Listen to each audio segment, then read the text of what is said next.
Good morning, everybody. Welcome back and welcome in. Thank you for all of the gifts, all of the cooterships. Hold on, I'm a little behind here. Let me get our chat back up. Why isn't it working? Welcome in, guys. Coming in hot with all kinds of memberships. Oh, I know, because it's not pinned. There we go. It's Monday. What can I say? Welcome back, welcome in, and thank you, Pines, for gifting 5 right off the rip. Nicola, Kelly, Denise, Shelby Lynn, and Guzma Coma. Welcome to Cooterville. And then prior to that, Angie B generously gifted a cootership to Allie B. Allie B, Angie B. One might think you guys picked that, but you didn't. Nicole G came in hot and gave one to Doxy. So good morning. Happy December to you as well. Thank you, Bloom. Bloom figured it out. Gifting 5 to Busted Can of Biscuits. Me and my saint, Elizabeth Ramos, Coco, Cuckoo for Cocoa Puffs, and Lanisa Boo. Welcome to Cooterville. I was trying to get my soundboards up here. I found a lot of my sound bites. Oh, it's a Cooterific Monday. Is it one Jennifer or 2 Jennifers? One Jennifer or 2 Jennifers? You got one. Hey, Mannequin. Thank you for subbing up. Hey, Karen Bruin. Idiot Wind. I got to help a brother out here. Pardon me. Oh, that came out of nowhere. It is December the 1st. Welcome to December 2025. Guess what today is, too? Today is my other channel, J is for Justice. It's our 7th birthday. I got the notification this morning. So happy birthday to the J is for Justice channel. Everybody. Happy birthday, baby. Fucking fuzzy slippers and lip gloss. I did. I found them. Thank you for the bless yous. Oof. Dr. Lizard Tongue, run from your sociopath. So I had a nice day off yesterday. I took yesterday off and my daughter came over and we had Thanksgiving dinner together. We hung out and chit-chatted. It was a nice day yesterday. I hope you guys had a good Sunday as well. What else is on the docket? What else is going on besides reading in part 2 of the book? Oh, that would be Krug. Everybody. Happy birthday, baby. That is Krug. I know. Can you believe it's been 7 years? Whew, 7 long years. Thank you for sharing the J for Justice link. If you guys aren't subbed up, check out my true crime channel. Thank you, Pines. And thank you guys for gifting this morning. I really appreciate it. It is greatly appreciated. It really helps the channel. We've been growing by leaps and bounds, and I really do appreciate y'all. So today we're going to get into part 2. Hello, Emmy Jo. What's happening?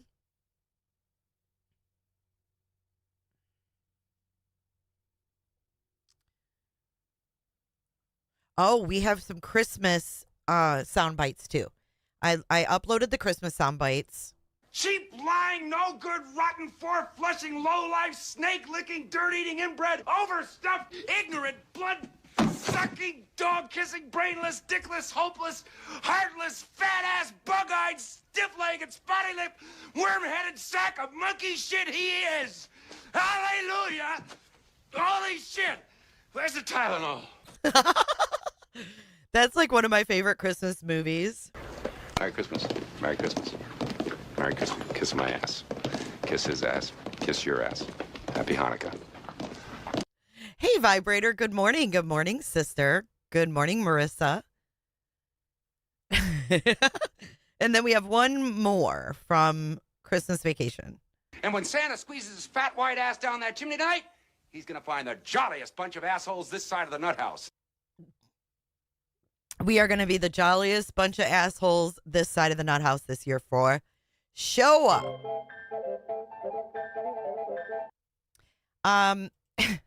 that goes on in your head often. Yeah, that would be for like extreme situations.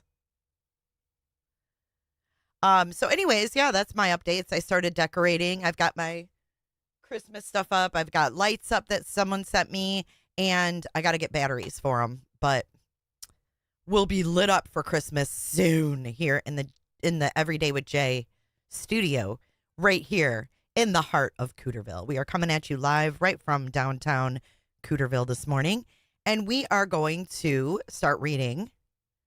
We're going to pick up where we left off with Lauren Matthias, Escaping Emotional Abuse. Voila. There we go. So we'll see how much we can get through today. I am going to go off camera and start reading for you guys in just a second here.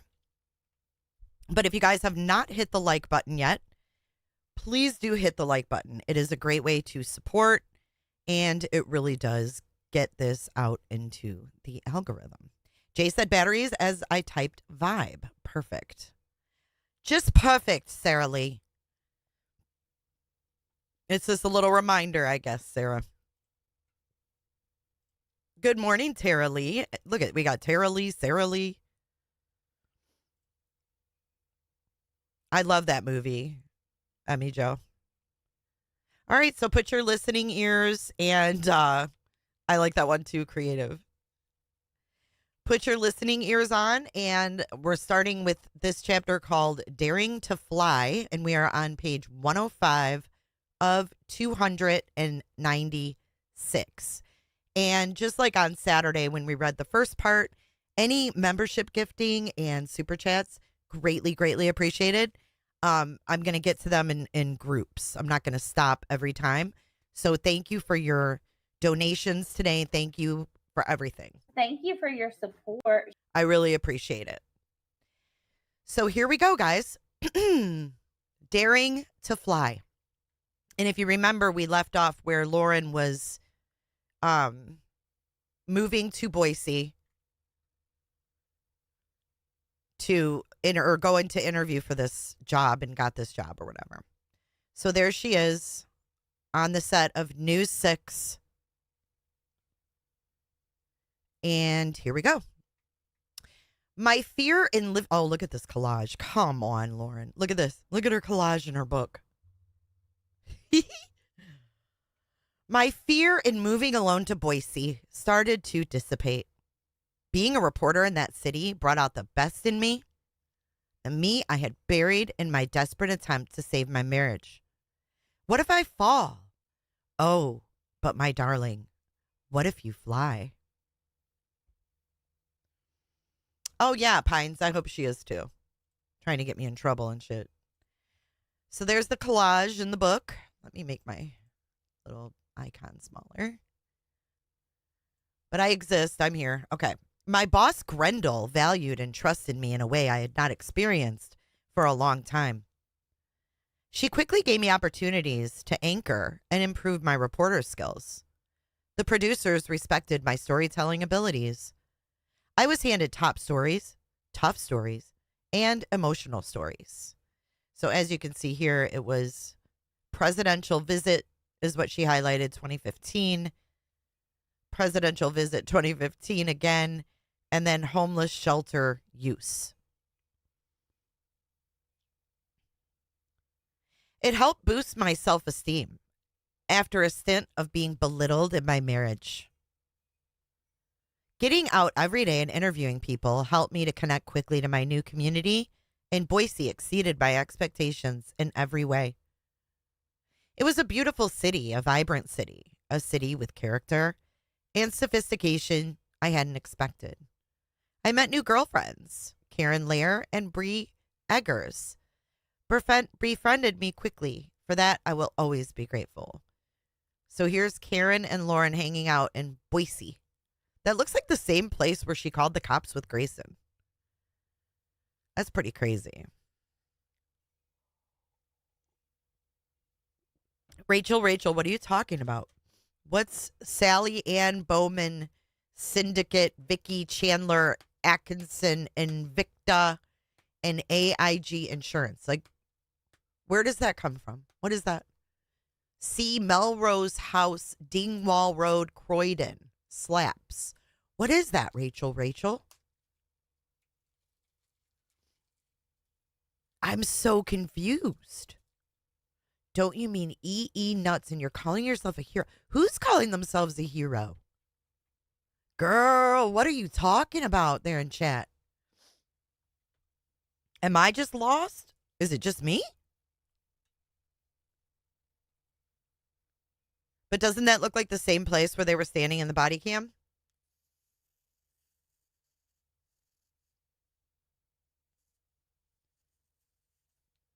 Rachel, I don't know who Miss Palmer is. I'm extremely confused. Okay, so anyways, I'll let you guys deal with that. I was also grateful to be reporting again. I realized how much I missed it. The chaos, the deadlines, the emotions, even the yelling matches between producers and reporters. I had missed it all. Those I worked with quickly began to feel like a family. In news, emotions are constantly high because of the challenging stories and rapid deadlines. You go to battle together as a news team. You put your work face on when you're covering a child who drowned, a murder, or a young teenager killed in a crosswalk.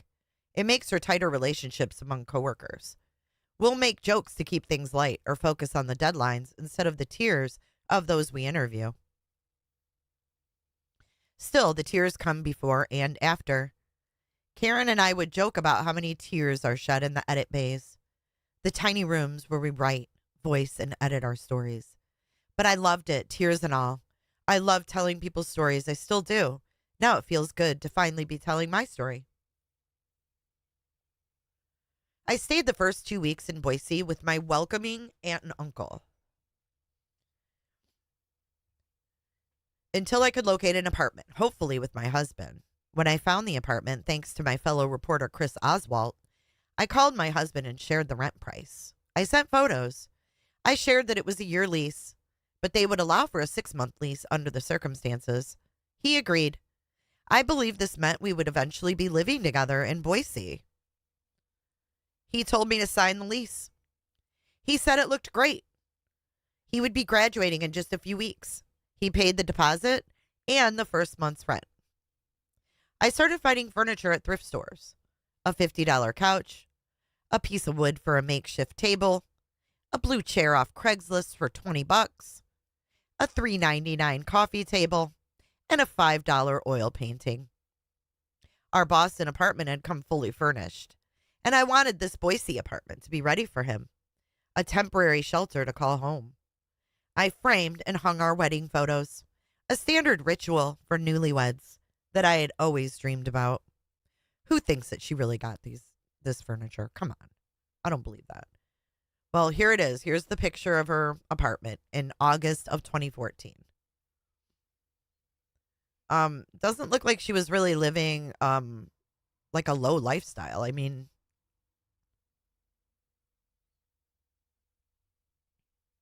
what's she trying to prove here? That she went without? Shit looks staged. I think she did have a scarf around her head, yeah. Mm-hmm. She all boho and shit.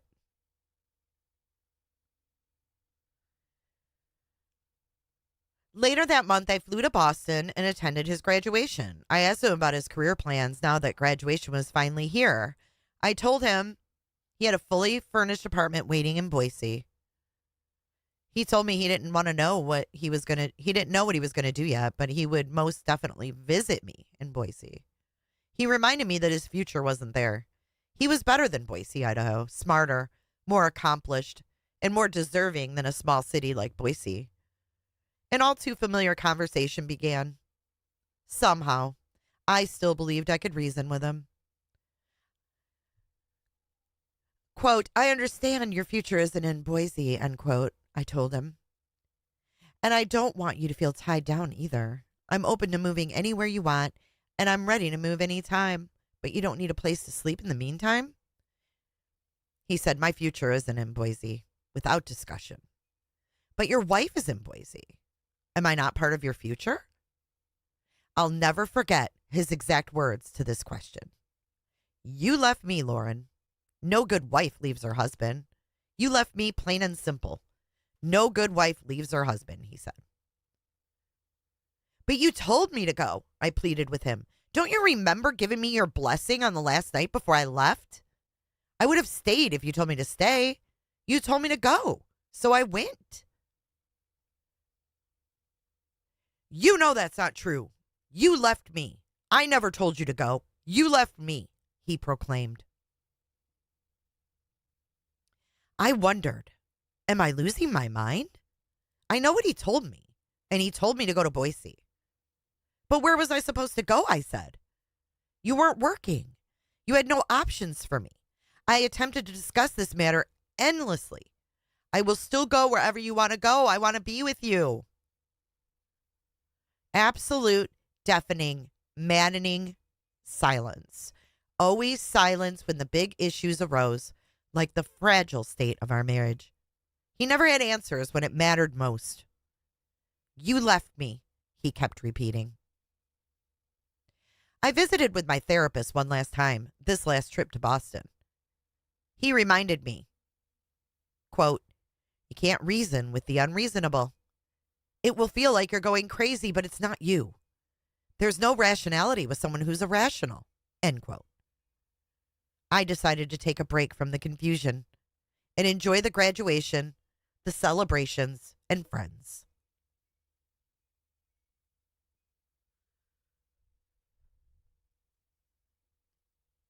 When people asked where we were going after graduation, he'd often mention moving to Boise and figuring it out from there. Other times he'd say we were going to get in the oil industry. I was confused, but I kept repeating to myself, you can't reason with the unreasonable. Let him be in charge. If he has nowhere to go, he'll come to you. Or I'd say to myself, trust him. He's driven. He'll find a job and a place, and you'll be able to move there. Just have patience and let him be in charge. These were my internal conversations and how I kept myself from the unfortunate reality of our marriage. He was stalling and had no intentions of being with me. It was all an act he could readily blame on me for leaving him. Luckily, I had a job. I had taken my Aunt Ruth Ann's advice, taken care of it myself. I didn't need him to survive, as much as he would have preferred that I become dependent on him in every way. Then another issue came up on the trip. I was getting work calls. One was the father of a little girl I was scheduled to do a story about. The girl was 12 and transgender. She wanted to tell her story of being born in the wrong body, and the station trusted that I was the reporter to tell her story. I would be non-biased, I understood, and had empathy for the conservative religious population who the story might upset. I was sensitive to this little girl, and I would ask the right questions and bring out the emotions between parents and daughter. But we had to be cautious. This girl was young. The consequences of her going public were real. During the phone call in Boston, I wanted to discuss these consequences honestly with her parents. I also wanted to make sure everyone in her school understood she was transgender. I wasn't going to out a little girl. I was going to tell her story so she could be understood.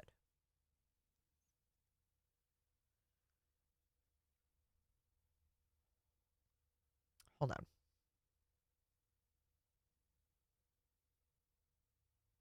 My husband overheard this phone conversation. He told me afterwards that I had to stay away from that story, and in no way could I cover it. I explained that this was my job. I told him I understood his concerns, but I was asked by my boss to do the story.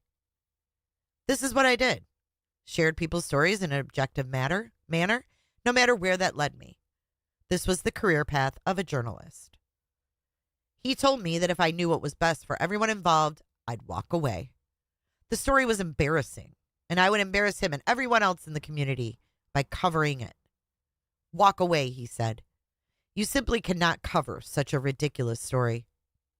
I flew back to Boise, and when I returned there, there was talk of two high-profile Mormons, John DeLynn and Kate Kelly, possibly being excommunicated by the church.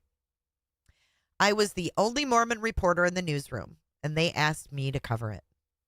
I appreciated that they would assign it to me because of my knowledge.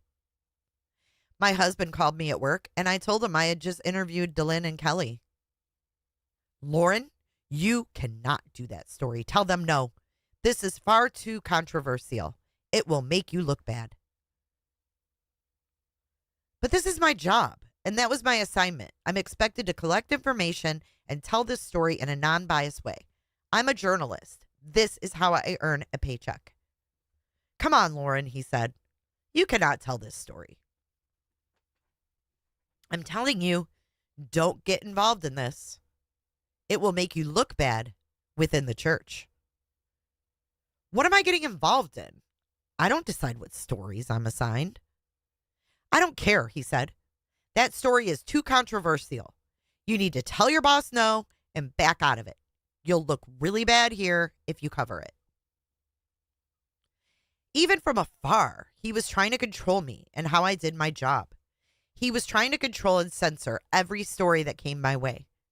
I realized quickly that he didn't take my career seriously, and he never would. He believed I could just pick up and choose stories at will, especially stories that made me, quote, look good, end quote. And I could tell my boss what I wanted to cover.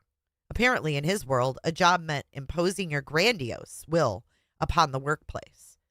I wish I knew where to get one of those jobs. Certainly not in a newsroom. I covered these stories because I needed to make a living in spite of what he wanted me to do. He never did come to Boise. Not even when he was homeless and jobless. He left our Boston apartment days after graduation. He stayed with friends in Salt Lake City, or he stayed with his grandmother. He would visit me for a few days, but when he would leave, all his belongings in his car, going out to his vehicle a few times a day when he needed something. He constantly reminded me that I had left him, even though there was no home I could have left, and even when he had endless opportunities to move in with his wife in Boise. His future was still not in Boise, even when his close friends offered him temporary and good work there. Eventually, he left to live with his best friend, Evan McMullen, in Washington, D.C. Yes, that is the same Evan McMullen who ran for president of the United States 3 months before the election in 2016. There he lived with Evan in his bachelor pad for 4 months, reminding me that Boise was for losers, and he was too good for such a place. I have no idea who Evan McMullen is. I never even heard of him. Do you guys know who he is? Always politics involved, though, huh, Robat? Meanwhile, I had accumulated significant debt from the marriage and our many moves. He stopped helping to pay any of my rent quickly after graduating. He didn't have a job, and the student loans had stopped. He didn't have a home. He had significant debts himself. If I had understood there was never going to be any financial partnership, I would have opted for roommates. But I still clung to the hope that he might move to Boise. Now, I was really starting to understand. He didn't want to live in my home, our home, with me. He'd rather be on Evan's couch than with his wife.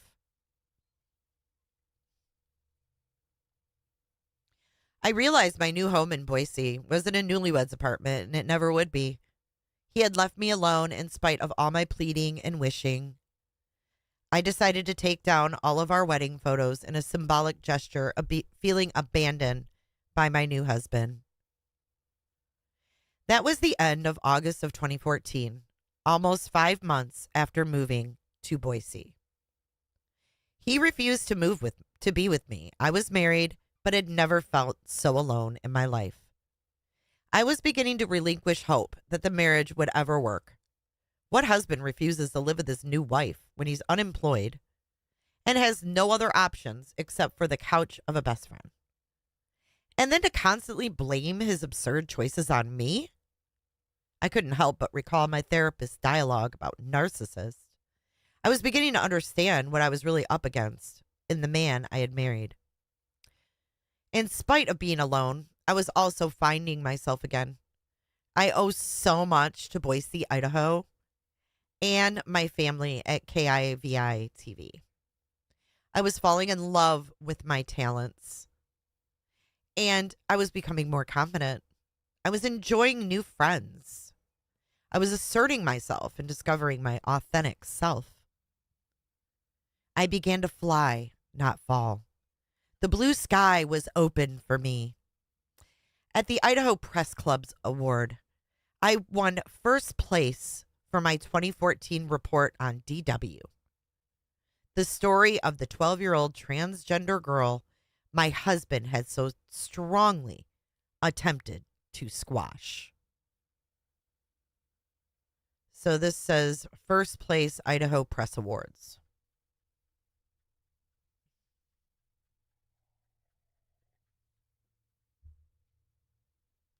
If my husband didn't believe in me, at least I did. And Boise, Idaho became the perfect incubator for my eventual road to freedom.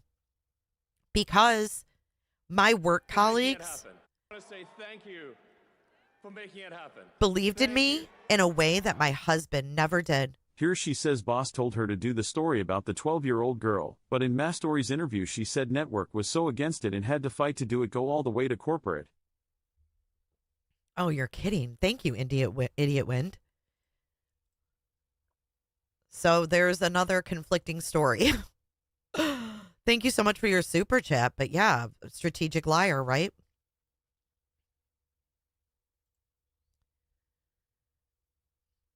I knew this discrepancy was demoralizing and unacceptable. Once again, I thought, if someone shows you who they are, believe them the first time. How many times did I have to be shown before I would finally believe this truth?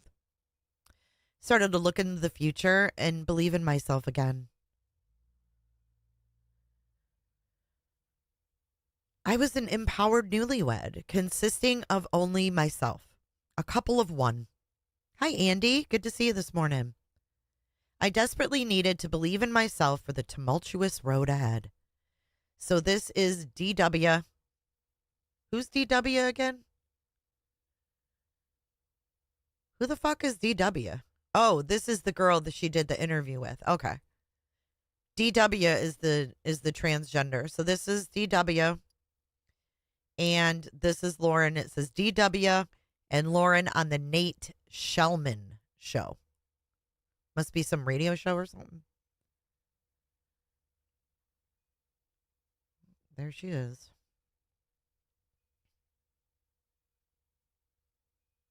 Uh-oh. What's going on here? Where's the rest of the mock? Let me refresh it. Hold on.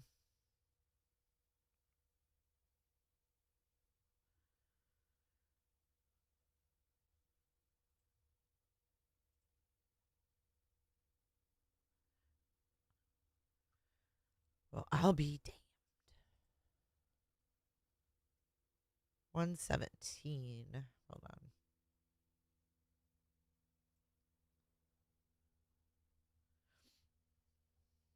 I cannot imagine basing my worth on some fucking spouse. Jesus, I know, right? Jesus H. Christ. What page is this one?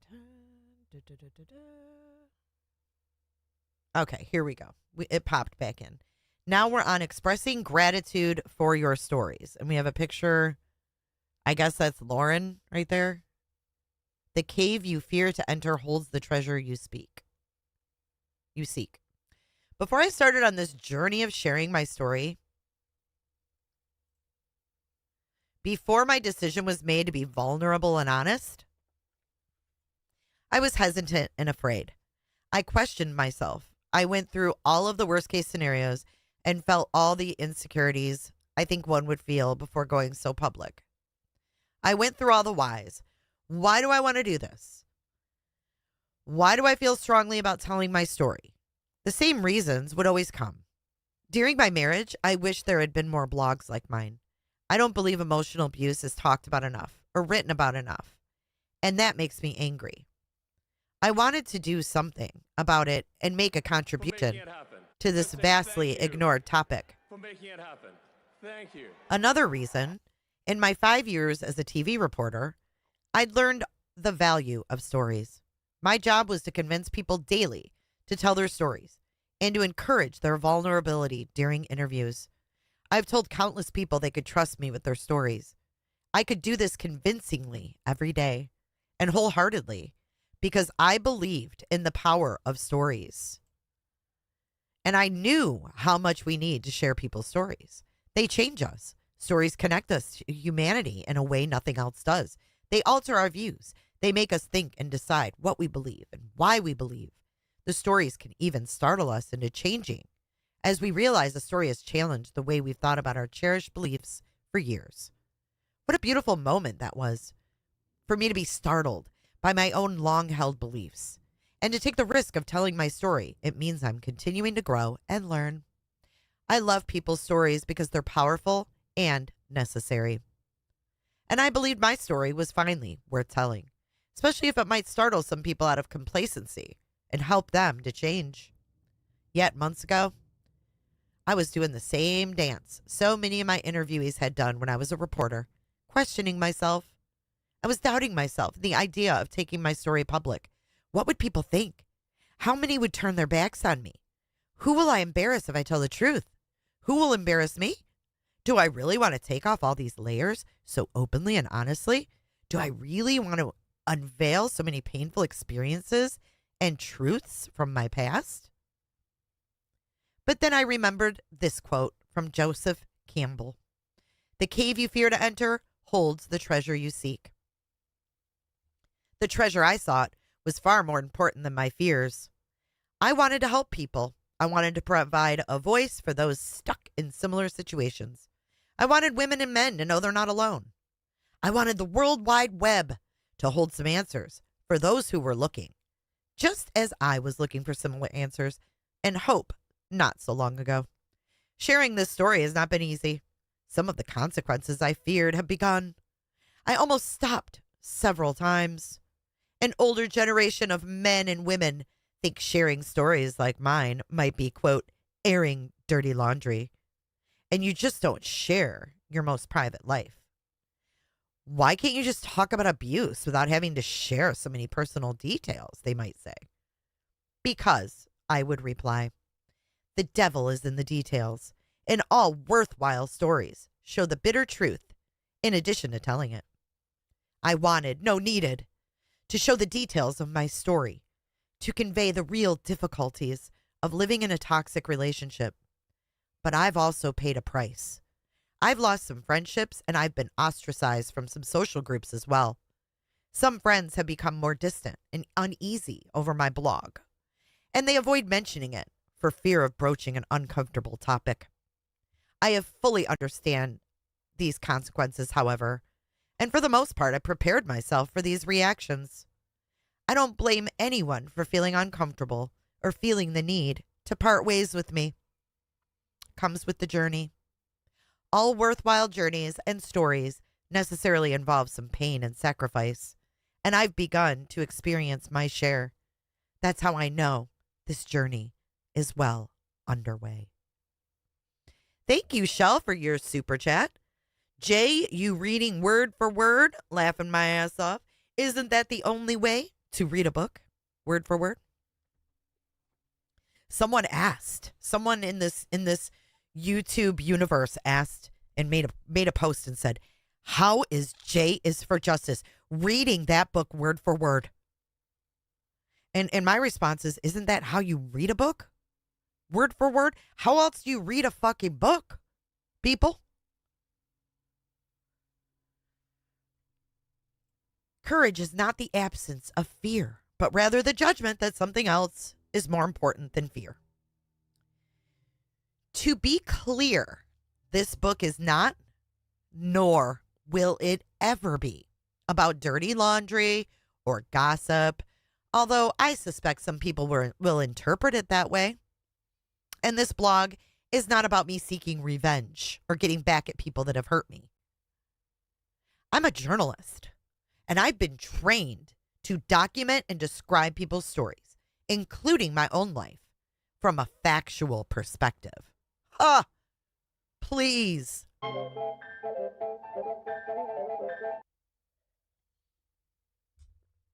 Additionally, I have moved on, and my ex-husband occupies no meaningful space in my life. I have no need for revenge. He's a distant object in the rearview mirror, along with all the other debris from my past. I'm in a very good place now. A happy place. The best place I have ever been. With a man I've been waiting for my entire life. I can't wait to share that story. Stay tuned, because joy in my blog is about to follow. So I'm telling my story so that you might be able to clarify and share your story so that you too can begin to own what has happened to you. Maybe not publicly, but in a way that acknowledges the reality of your life and honors your story.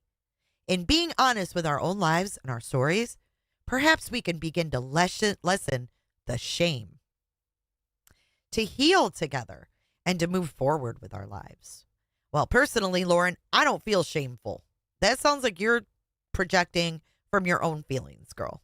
Sounds like you feel ashamed about some shit and you got some problems. Most people don't feel shame from when they were younger. I mean, can I get an amen in the chat?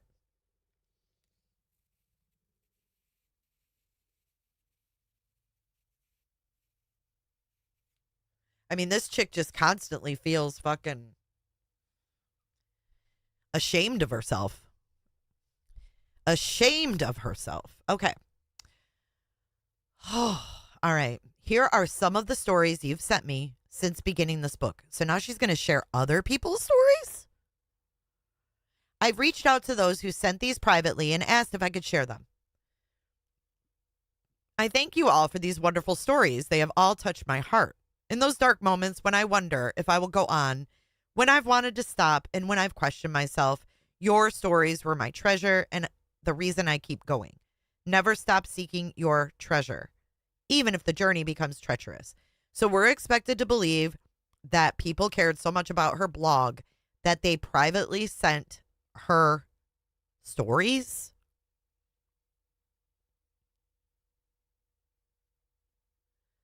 Finding answers to prayers. Thanks for putting a voice to what has been going on in my head. To be able to read the words that I didn't know I needed to hear is an answer to my prayers. I've been married for 15 years, and 2 weeks ago, my two children and I left in the night from my husband. Oh my God, she's a fucking Jody Hildebrandt. She's got stories of people leaving their husbands and shit. Good Lord above. This is getting weird.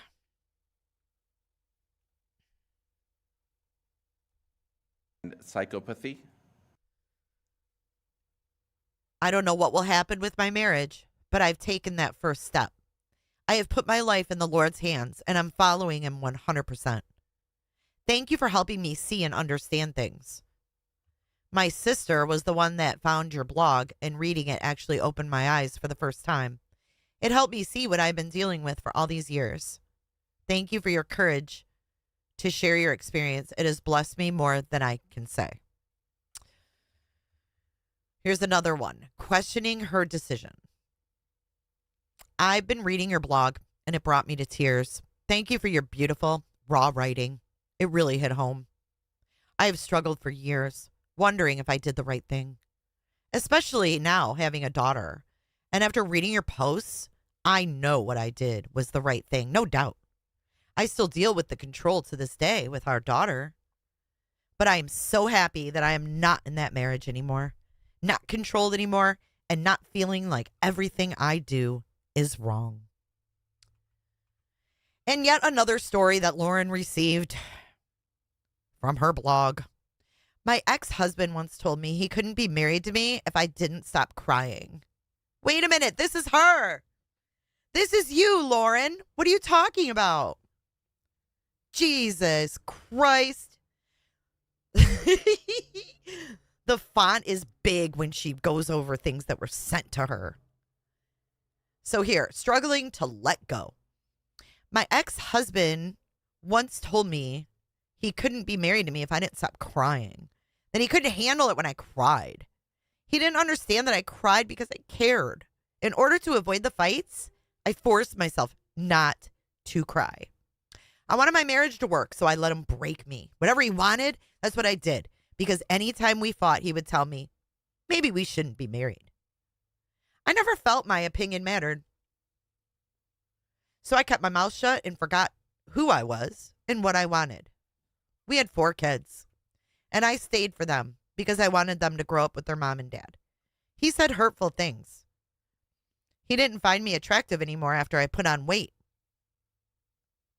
And he said he wanted to leave me before we found out I was pregnant with our daughter, but then he felt he had to stay.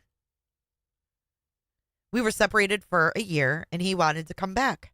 We moved back east for a fresh start, and 2 months later, he said it wasn't working for him. We have been divorced for almost 3 years now, and honestly, some part of me is still holding on to him. I don't know why. I know I'm better off without him. I'm still trying to get my confidence back, and I'm slowly becoming the person I want to be. Not the old me before he broke me, but a better me. Thank you for sharing your story. Your hope gives me hope. Dear God, there's another one. Searching. Oh my God, there's a ton of them. There's more. Searching for a sign. I stumbled upon your Instagram account by accident today. I have to say, I believe this is the long-awaited sign I was looking for. And quite possibly saved my soul. You read your articles, or just read your articles, just finally trying to end 7 years of the man I have known to be a narcissist. Same played out back and forth story. 5 years of back and forth grief and heartache for me. Waiting for my sign to finally walk away for good. My mother just died from cancer in October. I was in a position to hold on desperately. Single mom of a 13-year-old boy and about to turn 40. Thank you for sharing. I can't thank you enough. Overcoming addiction. I just want to thank you for sharing your story. I felt all the shame, humiliation, and sadness you endured, but have thankfully come out on the other end. Sharing your story is a comfort to women and validation. We aren't alone. After 3 failed marriages, 2 of the 3 were to narcissists. I am happily single and have never had such peace, serenity, and joy. God is at the forefront. I am able to share my experience, strength, and hope to women in situations through recovery. I chose to mask my pain with drugs and alcohol for many years. Today, I am nearly 2 years sober and grateful for the journey. Fuck, there's more. Oh, I can't take it. I don't believe she got this many emails. Come on. Who even read her blog? Who even are you, Wowen? Who even are you? Her book is like Bueller.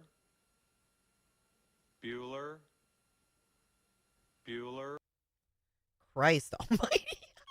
Hey, Ausane. Good to see you this morning. Hey, Bite My Bits. Hey, Jada. Super Teddy. Good to see you.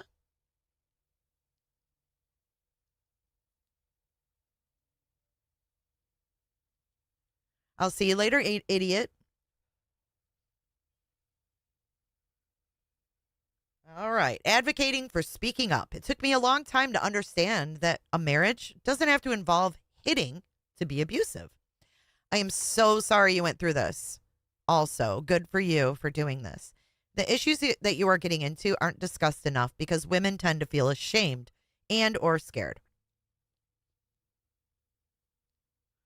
You're being really brave and doing something that really matters. Another one. Finding hope. I was I was also 34 when I separated from my husband of 8 years. I feel your pain in realizing that the person you thought you married was not the person he really was. My soon-to-be ex had a bad childhood. Looking back, I realize what attracted me to him. I wanted to help him and make sure that his life would turn out okay after all he had to endure. Unfortunately, though, love cannot make somebody change, even though I did everything for him. I loved him unconditionally. He refused to love me back the same way. He would mentally abuse me while blaming me for it. Despite all the abuse, I stayed with him for 9 years. He was my first true love, and I truly believed in loving someone through good or bad until death do us part. Why did she put these in here? I was blind because of love and my beliefs. The bad signs were always there, even before I married him, but I chose to ignore them. I wanted to believe he would turn out to be a better person if I just loved him enough, but he only became worse as the years went by. I felt more confused and alone, living with the love of my life. I became depressed and angry. I would think about committing suicide sometimes, and later I would fascinate about killing him as well. What? Good Lord, that's not fucking normal.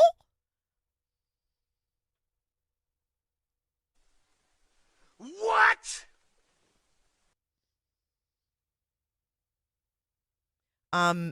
Batisha or whatever your name is. No, I'm not breaking copyright law by reading a book and discussing it. Not at all. Why would you even think that? That's weird. Why would you think I'm breaking copyright and I'm going to get sued? People read books all the time. I've read several books over the years.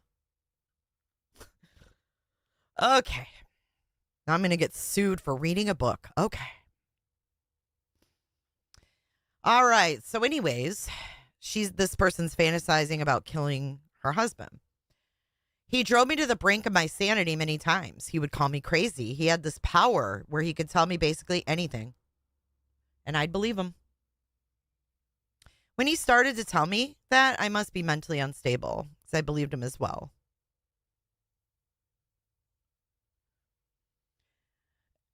Check what, Betcha? I've never even seen you before.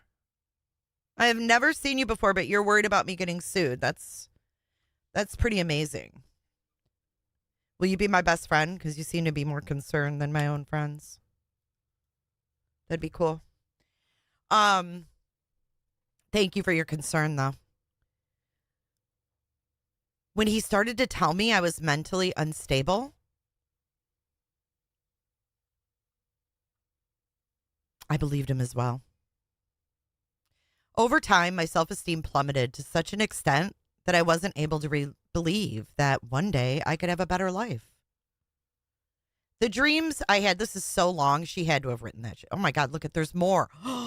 There's so many, y'all. Oh my God. Talk about wanting to, Mystic says she gave this book away for free on her YouTube channel. There you go. These nuts. Calling me dude. Hey, Crimology. Oh, this is terrible. Okay. The dreams I had didn't matter. He would tell me that I couldn't finish anything anyway, so there was no reason for me to go back to school and get a degree. I wouldn't succeed anyway, he would say. Before I met him, I wanted to go to university and get a degree in civil engineering. I had dreams and hopes for my future. Today, I'm stronger and more hopeful than ever. I separated from him last December, and recently I started divorce proceedings. Hopefully I can get the divorce done before my 35th birthday. I am planning to go to college next year and have my dreams and hopes back. I am a much happier person today. I am more secure about who I am, and I keep learning a lot about myself. I wanted to share all of this with you because reading your blog has inspired me. Also, the fact that you were also divorced when you were 34 gave me hope that I can still find someone who deserves me and with whom I am able to have a family. I also want to raise strong children And I want to make sure that I provide a good example for them. We all have our challenges in life. And I thank you for sharing your inspirational story. Please keep writing, and I wish you all the best in life. Now, here's another one. Lauren, I admire your courage in writing about this topic and your personal experience. Just over 3 years ago, I too was in an emotionally abusive relationship with a narcissist and experienced gaslighting. It was a nightmare. I'm glad you got out. And me too. And that you found a healthy, kind man and are enjoying a healthy, happy relationship now. I admire your bravery in writing and sharing your experience. I'm sure it will help a lot of people not feel so alone or crazy. Sharing a male perspective. Oh my God. Fuck this. I'm skipping this part. This is just her, in my opinion, writing shit for herself. And then she's got a picture of her feet here, and that's the same exact, it looks photoshopped. Does this not look photoshopped? It's just like that picture of Dr. John. Hey, thank you, Florin. They are boring, love heals. I agree. Fuck her fake comments. Remember that picture of Dr. John? Watch. Dr. John Matthias. There's a picture of him. This one. This one here. Look. It's the same shit. I think it's fake as fuck. Do you guys think it's fake? It sure looks fake. Look, here's another one. Look at that one. Look. These two are not real. Look at these pictures. Oh my God. He's totally photoshopped in them. Check it. Wow, Lauren. Wow. That's all I got to say. Hey, Tempest. Fake as fuck. Mm-hmm. He's got the bandana on in this one. What's with this? What's going on here? Is this photoshopped as well? Super Teddy. It looks like it was taken in the Sears portrait studio. It does. I always thought this looked fake. This one here. Let's see where this takes us to. Oh. Dr. John Matthias, psychologist. Individual and couples therapy, medical, psychosexual, and substance abuse evaluations, sports, performance, leadership assessments. Huh? What? Trauma, PTSD. This is that Strive psychology. Look, here's another photo. Maybe that is real. Do you think it's real? They do have a shadow there. And another one. Huh. I don't know, but that looks fake AF. He forgot his cape and underoos. Leader assessment. Like, what kind of leader is he assessing?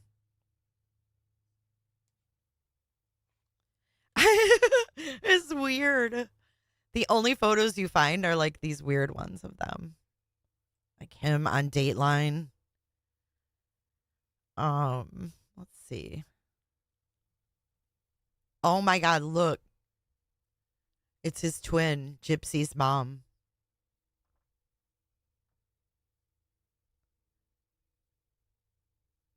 Here's Lauren and her brother.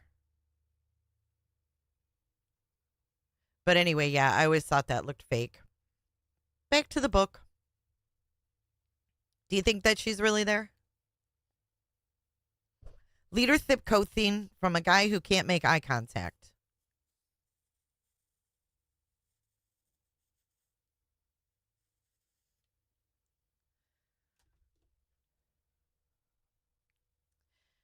Thank you all again for sharing your personal stories. I am so moved and honored to witness so much honesty and struggle in your lives. I will keep telling my authentic story. She wouldn't need to call it authentic if it wasn't fake. She would not need to call this her authentic story if it was truly authentic. She would say my story, not my authentic story. That's like telling people, I'm a really good person. I'm not dark. We are all in this together, and sharing our heartfelt stories makes it so. Oh, God. Okay, now we're on Foolish Love. Here is Lauren.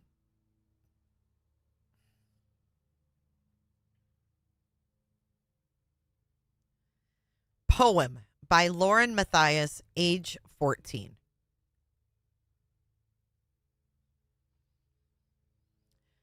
The quote above was from a poem I wrote titled, I Want to Be Known for Kindness.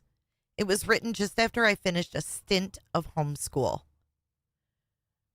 I moved around a lot as a kid. Junior high was difficult, and my self-esteem had plummeted. When I returned to school, my creative writing class was my biggest outlet, hence the poem. A stint of homeschool?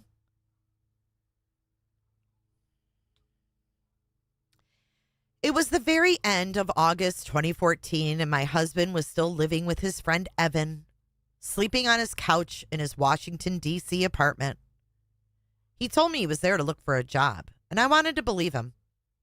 I thought I'd be moving to Washington shortly, and even shared the news in some emails to a few friends checking in on me. But now, months had passed, and he was still there. I kept believing in him, even when I wasn't sure what he was doing day to day, or even when photos would pop up on social media of him dining out with friends or attending sporting events. It was a very difficult time for me.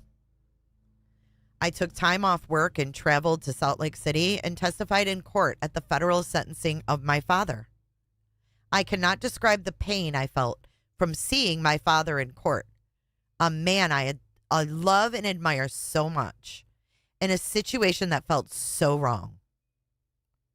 I can't express the pain of not being able to hug my dad or even get close enough to him to say hello.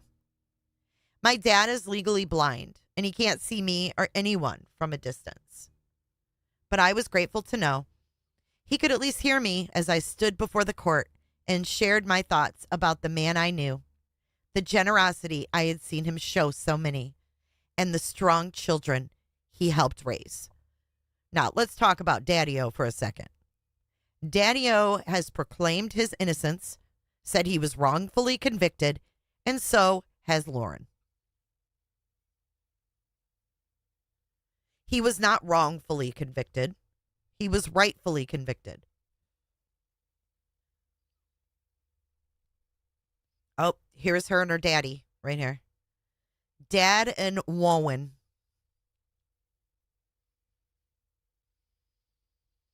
My husband, however, was absent.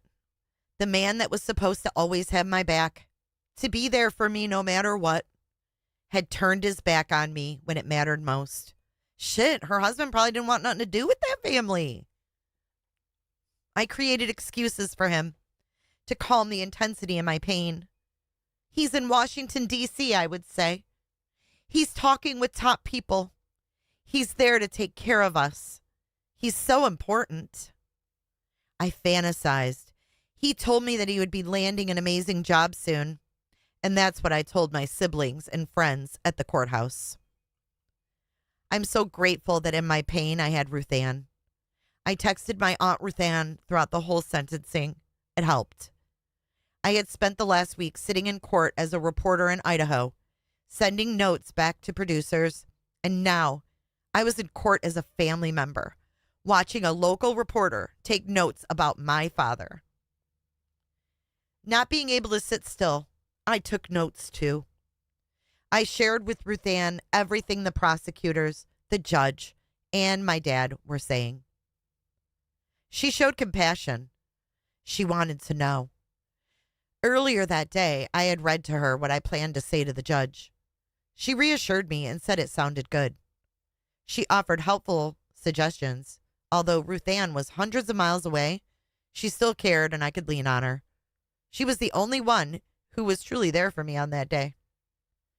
Here's a text from Ruth Ann. So she's giving court updates to her aunt. Okay, let's hear mitigating. Lauren says, recess, we'll be back. 1 sec. Aunt says, okay, go breathe. Stay calm. Focus on your message. Look at the judge when appropriate. She goes, Kay, his attorney is talking now. Rebutting? Aunt asks. Lauren says, yes. Say a prayer for me. I'm nervous. Good morning, Beans. Perhaps I cannot explain the extent of my pain because I didn't know how to feel it fully. It was so deep and confusing. Here's that word again, delve. To delve that deep into pain takes courage, and I didn't have much left in me. I was focused on surviving. Without the same health insurance we were receiving from my husband's graduate school, my anti-anxiety medication was no longer affordable. Oh my God. This is the third mention of Xanax. And I could no longer afford a therapist. My friends would invite me out, but I didn't think I could always go because they were single and I was married. I would go home after work at 11 p.m. and watch Dateline episodes on my computer to avoid the feelings of abandonment and confusion. Yeah, Dateline always helps people feel not abandoned. I mean, that's one thing, you know, I'll have to say, like, Dateline always makes me feel so fucking secure and like I'm not alone. It's such a therapy session to watch Dateline. It's a definite, like, replacement for Xanax. I highly recommend Dateline for all of your anxiety needs. Not. I'm sure I watched every Dateline in 2020 from 2014. Sometimes I think I earned a degree in television criminology that year. I became so numb and lifeless. I would too if I watched Dateline in 2020 all the time. In an attempt to put aside all my pain and simply survive, I was drinking. Oh, you don't say. Your mama's high, bitch. Get out of my chat. Oh, it was a secret I was keeping from my husband because I knew he'd use it against me. I knew he'd be angry and he would berate me for trying to cope with a difficult situation in the best way I knew at the time. So she was Mormon and drinking secretly. And yeah, Xanax and booze. But I was angry. I was angry at how he used religion to control me. Angry at how he always told me what was right and wrong without any good discussion. Angry that he'd never felt I was spiritual enough or good enough. Angry that he pretended to be so righteous, and yet he was so cruel and indifferent to me. So here's a selfie she put on Instagram. It says hashtag insomnia selfie. And too lazy to take off the gobs of anchor makeup. Watching Dateline. Jeez, Pete.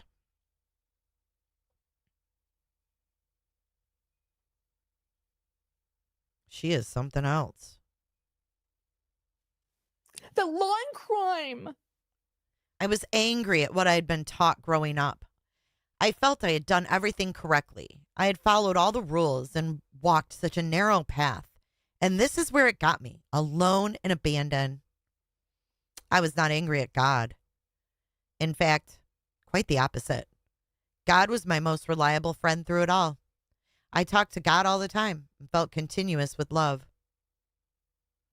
I told God everything.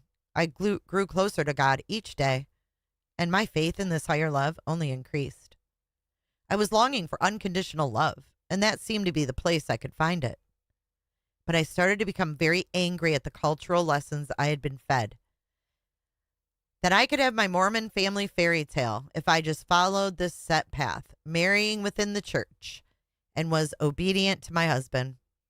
I believed my upbringing was partially responsible for why I had abandoned my career so easily, or why I questioned whether I should have even taken the reporter job in Boise. Of course I should have. How sad that I had to keep reminding myself of my own strength and independence. I've now learned how so many of us become the shell of the person we once were when dealing with emotional manipulation. And I believe that sharing this darkness in my blog would only be right. It was during those moments of darkness that I also learned to feel deep empathy for those who turn towards substances to calm their pain. I'm grateful for gaining that insight and for understanding that true healing can only come from compassion and love, no matter what our struggles entail. I received no compassion from my husband, who would have seen my drinking as weakness and cowardice rather than a way to cope with so much adversity and pain. I was unsure about my husband's motives for refusing to live with me. Was it to punish me? To blame me for taking the job in Boise? I told some friends I thought he wanted a divorce, but he just wanted me to be the one who did it.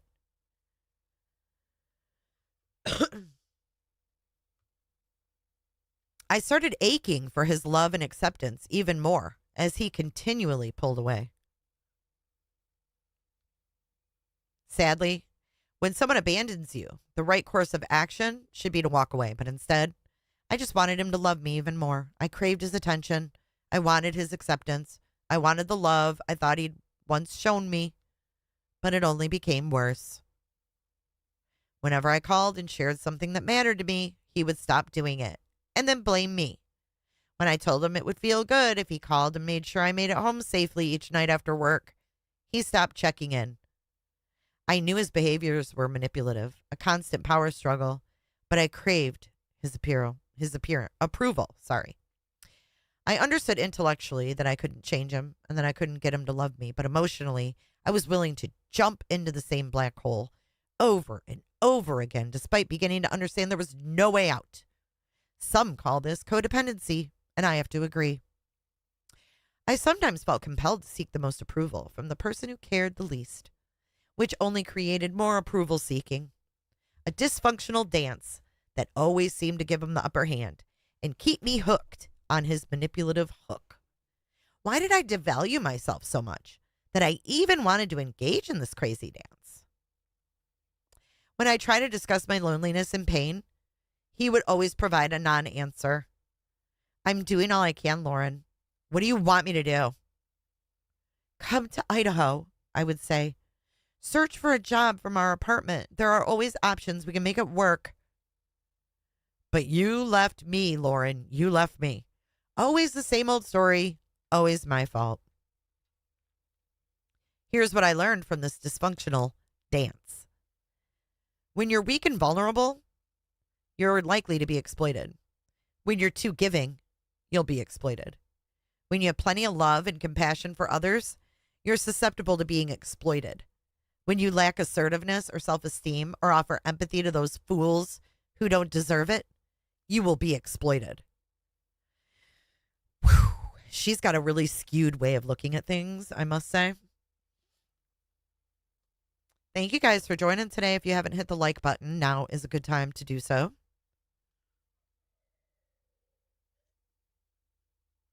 I remember the band Trickster. Wasn't that Baby, Don't Treat Me Bad? Isn't that Trickster?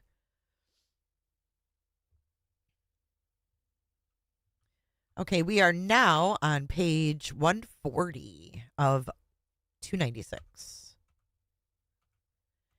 I know because that's exactly what happened to me. I was exploited by a master manipulator.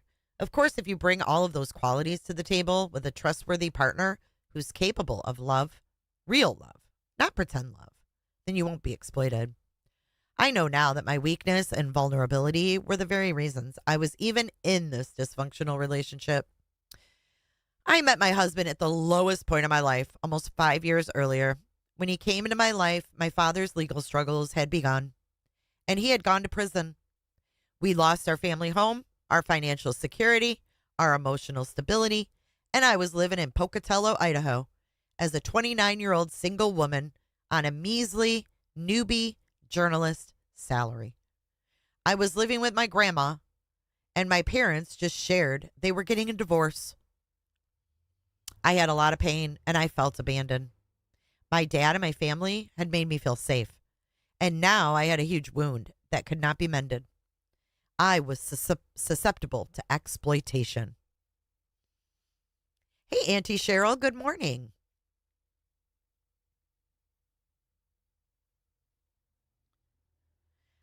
I'm embarrassed to admit what I wrote in my private journal while living in Pocatello, just a month before I started dating my future husband. I just wish someone could rescue me. I wish someone could rescue me and take me away from here. Is it even possible to be more vulnerable? I was the lamb about to enter the slaughter. Intellectually, I fully understood no one could rescue me but myself. That's why I was pursuing my journalism career, being strong and resilient, and doing what I needed to do to take care of myself. Emotionally, on the other hand, I was craving so much for someone to heal my wounds and take away my pain. I was so susceptible to someone presenting me with a compelling fantasy and providing the hope that tomorrow could be better than today. And that's exactly when he came along. Enter Dr. Tongue.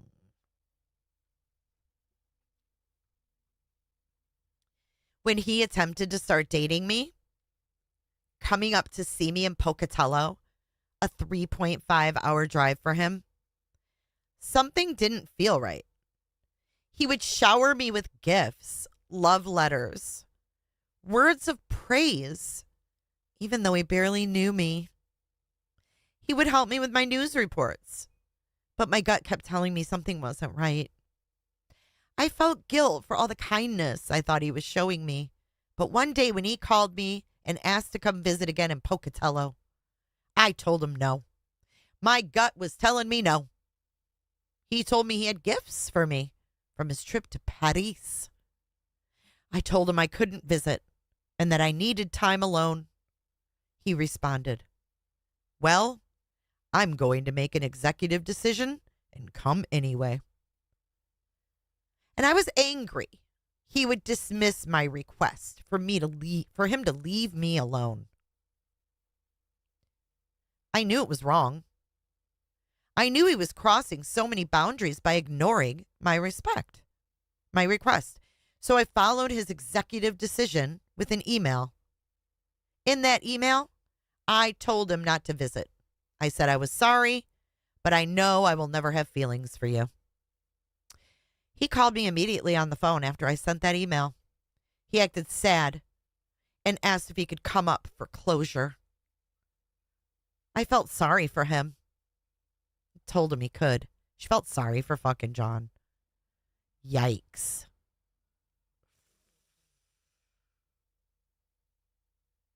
Oof. When you lack assertiveness or self-esteem or offer empathy to those fools who don't deserve it, you will be exploited. Laura Taylor, I think the book is okay. The writing is good. The writing sucks. This is Dr. John. That decision to let him come up for closure was a major mistake. I've learned that dealing with manipulators, there is never any such thing as closure. There is always one more thing to discuss, one more time to say goodbye. It never ends because they only care about getting their way. It's never about you. I don't know. I'm confused. I thought it was about John. But now I'm confused because her writing sucks. She's all over the place. 4 years later, now in Boise and married, I found myself still fighting this losing battle that began when I didn't stand up for myself and tell him to leave me alone. I was fighting the losing battle that began when I was gullible and vulnerable, and he offered me some hope. When someone violates a major boundary early in the relationship, when they disregard your request to be left alone, things will never get better. Boundaries will continue to become ignored, and there will never be any closure or respect. Unfortunately, when we're not healthy and strong, we sometimes try to work through things with someone who isn't going to give us what we need. I found a man who pretended to give me everything I wanted in a moment, or maybe in a day, something that would temporarily take the pain away. But then he would disappear, leaving me craving what he once gave me and how he once made me feel. But it was all an illusion, a game to keep himself in control of my life. I don't know. Did she date around? I don't fucking know. I'm so confused. And this man, he had a huge wound too. He also felt abandoned. The difference in us is I was open to healing my wounds. He wasn't, despite my assuming he would be. I thought we'd heal our wounds together. Instead, his whole personality was geared towards not feeling his wounds, being defended against them and against any emotions I might feel. I was never going to change that, no matter what I did or how I tried to love him. I kept fighting this losing battle of giving to someone who wasn't fully going to give to me. Me. Feeling empathy for someone who didn't give me the same. In Boise, August was coming to a close, and I knew this was all wrong. I took a bold step. I purchased an online divorce service for $150. I didn't tell anyone, but I felt proud. Emotionally, however, I was still clinging to the absurd hope that this man would love me. I got confused because she brought up Dr. John, something about her future husband, and then being married for 4 years, and then looking back, and then it's a different man, and then it's the husband. It's fucking weird. She doesn't make sense. How crazy is it to expect the person who is hurting you to take the most to take away your hurt? What was I thinking? I was desperate. I still clung on to the fairy tale of this perfect, happy family, a dream that had so often perpetuated. From this place of desperation, we talked one night. It's hard to be alone, I told him. I keep telling people you might be coming to Boise soon. Lauren, you knew that was never the plan. You left me. I'm still looking for a job in D.C. How can I leave a home I don't have? Do you want me to sleep on the couch at Evans with you? You could come to Washington, D.C. if you wanted to, he replied. Really? You think? Where would I stay? You always tell me Evan doesn't like me. Could I stay there with you? Come on, Lauren. Don't do that to me. Things are going well here. I'll have a job and an apartment soon. I could quit and come out there. I could be there in 3 weeks, I told him. Don't jump the gun, he said. Don't be rash. What do you mean? You keep telling me I left you, and I'm telling you I'll come to you, and now you're saying not to? I'm confused. Don't put words in my mouth, he said. This was infuriating. Always the same impasse, the same refusal to listen. Okay, true. You're saying not to jump the gun, but you keep telling me I left you. So I'm suggesting I'll come. Do you want me? He cut me off as he often did. No, listen to me. Our relationship has been really difficult, and we've always had a lot of problems. But yes, I hope that if we get together again, we can fix all the problems we're having. I wanted to scream, and I almost did. I put my hand over my mouth so I wouldn't. There was always something always wrong. There was always an if. Something always had to be fixed, and it was always me. Always me. Fuck, she's a whiny bitch. Little babies with them high top white shoes on, with the real hard bottom when they about. Yeah, baby. She needs her white hard bottom shoes. God. Then I was honest. I don't think I can do this anymore. Lauren, come on. Don't do this to me right now. You know how hard I'm working to get a job. You could come out to Washington, D.C. if you really wanted to. I want to, if you want me to, I told him. It often felt like I was always I don't know what that fucking word is, acquiescing his needs. I was so pathetic. Come on, Lauren. What do you think? We've been over this so much.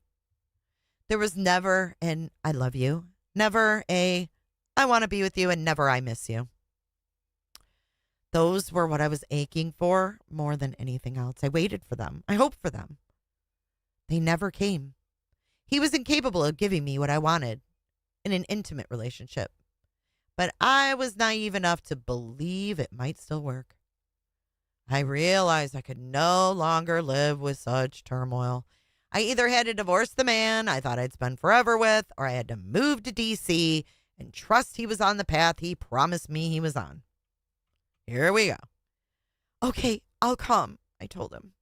Just give me the word and I'll quit that day. I'm ready to make this work, whatever it takes. Oh,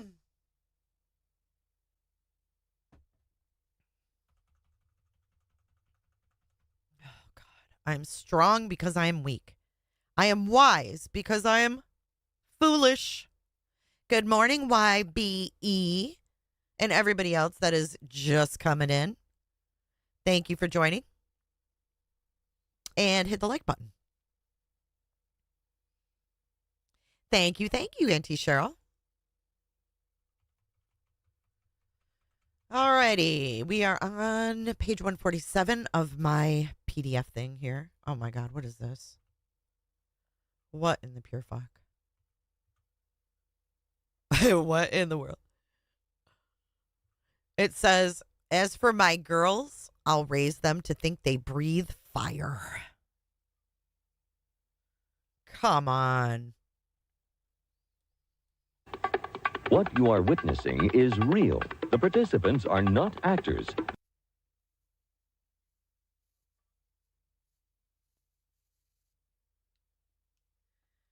That whole chapter was really confusing to me, TS. I don't know. I thought that she was talking about John. Then she was talking about, I think, people she dated. I don't know. Hello, Michelle.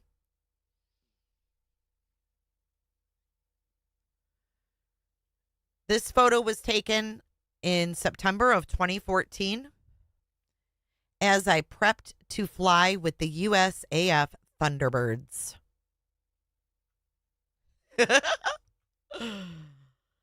Lord have mercy. There she is again. And it was September of 2014. I had been in Boise for 5 months. My husband had graduated 4 months earlier. Work was still my job. My newsroom was still my family.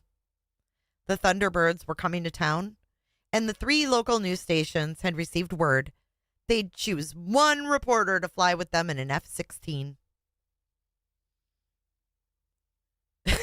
Lindsay? That's hysterical. Wonder if she's been to the dentist yet. My newsroom told me to apply. I was excited, though. I remember being worried, thinking to myself, I might have to quit before the flight if I was moving to D.C., but I applied. Ruth Ann's husband was in the Air Force, and they were so excited about the possibility of me flying with the Thunderbirds.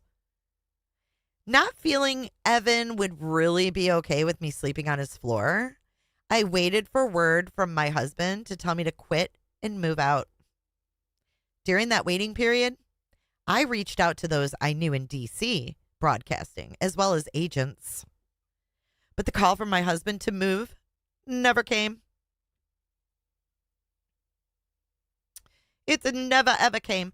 Instead, a few weeks later, he told me he couldn't find a job in Washington, or no one was offering him the job he wanted, so he was going to come back west.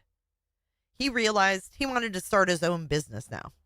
He had no money, no job, but made sure to tell me he would not live with me. He said he'd stop in for a visit on his way back to Salt Lake City. It was apparent to me that I had not taken this Boise reporting job. That had I not taken this Boise reporting job, I would be destitute and homeless. But he didn't see it that way. He continued to tell me constantly that I left him.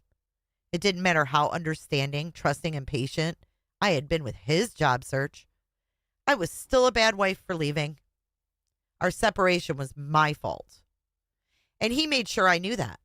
Taking responsibility for his life always seemed like such a painful task. And I was always on the losing end of his blaming. I was getting angrier. Anger is not something I feel often. I'm comfortable with sadness or feeling hurt or feeling stressed out, but not anger.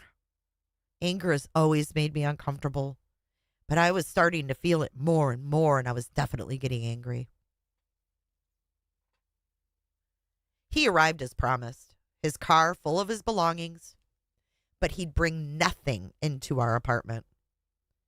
He brought a duffel bag of stuff inside, but went to his car daily when he needed something.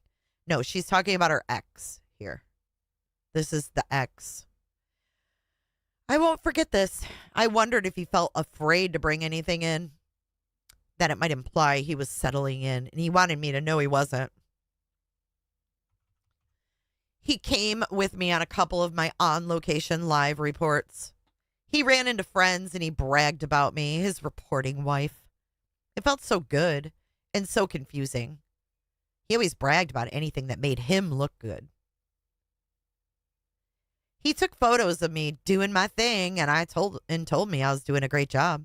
That made me feel good, and my anger softened a bit. A few days into his visit, I was so excited to learn I had been the reporter, chosen to go up with the Thunderbirds.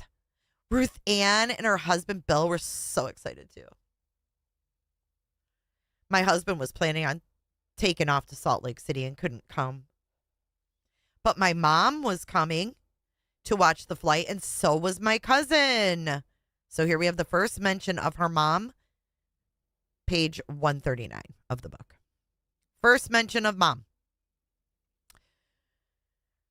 I mean, even dad's fucking crimes came before her mother was mentioned. I am sensing huge issues, mommy issues with the mom. I had to get all their social security numbers together and personal information to the Air Force. Security was tight. A couple of days before my flight, my husband decided he would stay. I was so grateful he changed his mind. So excited. So happy. I sent them his information. I was ready to fly. There she is. There's a whole bunch of pictures. Look. There's Walwyn getting ready to fly with the Thunderbirds. It was a very special day, and my husband made me feel so good. He posted about it on social media, something he rarely did when it came to me. It made me question my anger. With my heart softening, I felt like it was a good time to ask him again that night after the show in Boise if he wanted to stay longer. If he would consider staying in Boise while he looked for a job or work for his friend who lived there for a bit while he got his business going. Lauren, my future is not in Boise. You left me, he said. So much for softening. Some things never change, and he's one of them. All my calmness went out the window. Oh, God, I started getting teary. I can't do this any longer, I explained. I was honest. This feels horrible. I'm not okay. I'm so tired of being blamed, and I don't know how to fix anything. All I've been trying to do is fix what's wrong. Do you want a divorce? He ignored my question as if I didn't exist, as if I wasn't even in the room. So I switched it up to a statement. I think I want a divorce if we're not going to live with each other. Why are you doing this to me right now? You left me, he said, over and over. The same old story. Even as I tried to make it work, he walked out and slammed the door. And then it hit me. Kindness isn't a moment. Kindness in a moment isn't love. There was never any consistency. It's why I felt bipolar sometimes. I'd be so angry at his choices and how he blamed everything on me, but then I'd feel so bad. I felt angry when he showed me some kindness, even the smallest amount.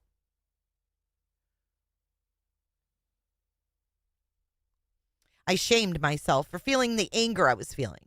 Instead, I should have been listening to my emotions more clearly. They were telling me the truth. Someone being nice to me sometimes isn't someone who's kind.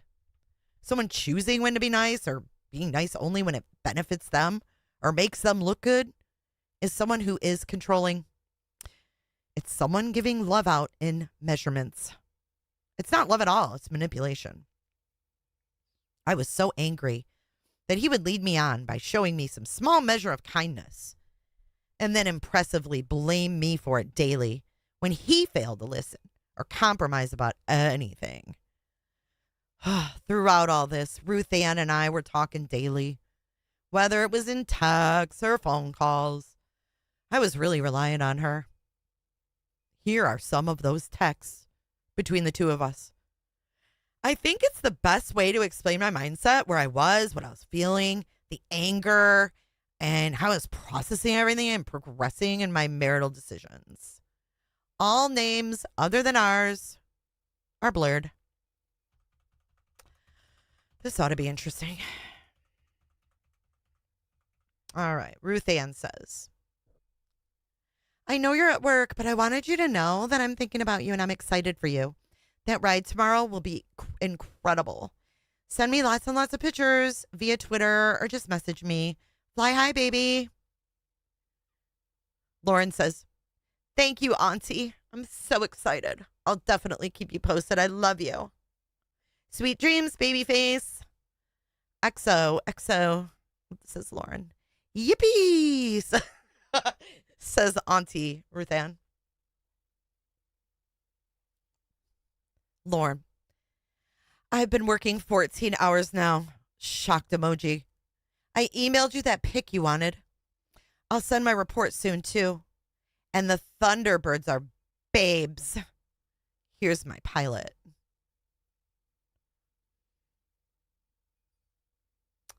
Loving it. I did see the picture. I already forwarded it to a few people. You're at work or never went home? Did blank stay to watch your flight? I managed to get an hour's bike ride in today. Finally. Lauren says, went home at midnight. Did stay to watch my flight, yes.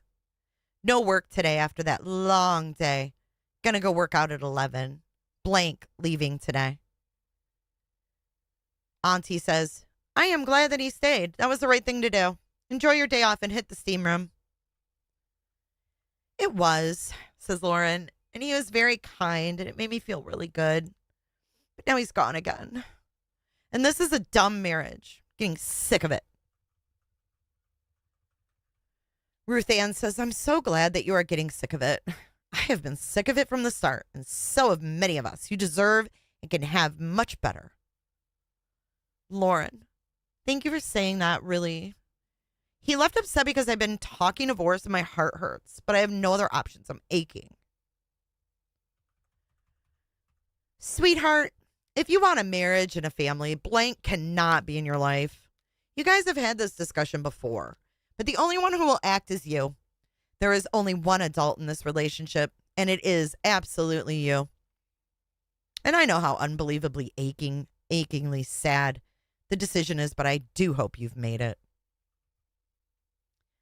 Thank you. I've made it, actually. I just wasn't going to say anything to anyone till it was done. If you need any help from me with absolutely anything, let me know, says Auntie.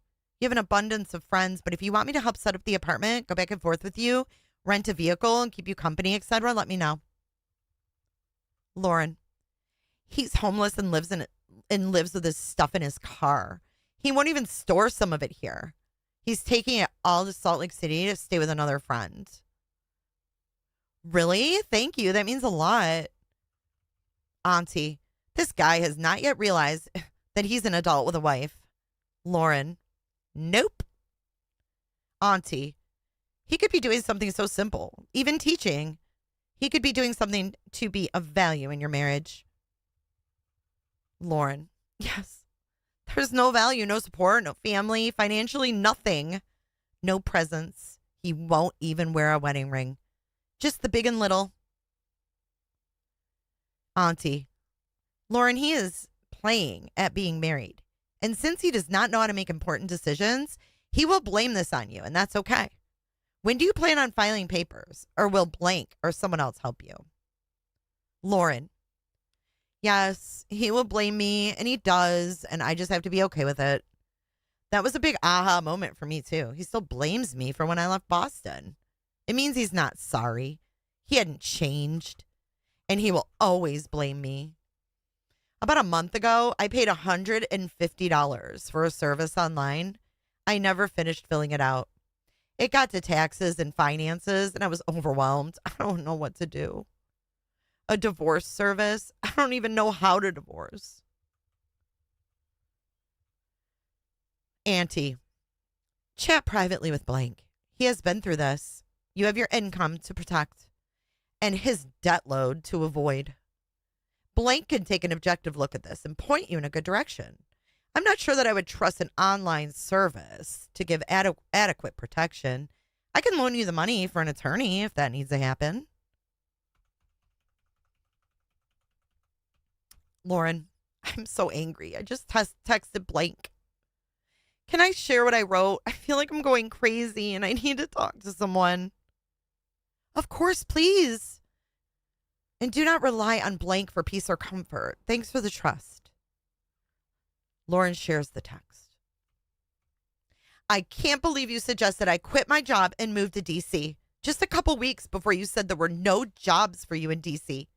I'm angry I have a husband who is almost 40 years old and can't even afford his own apartment, let alone his wife's. I'm angry that you choose to be homeless, literally, with all your belongings in your car, living off your friends and wife, who will house you week to week.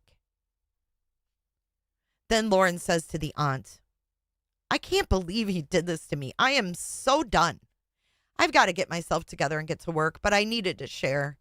I'm going to go to my storage in SLC this week with my mom, and then I'll file.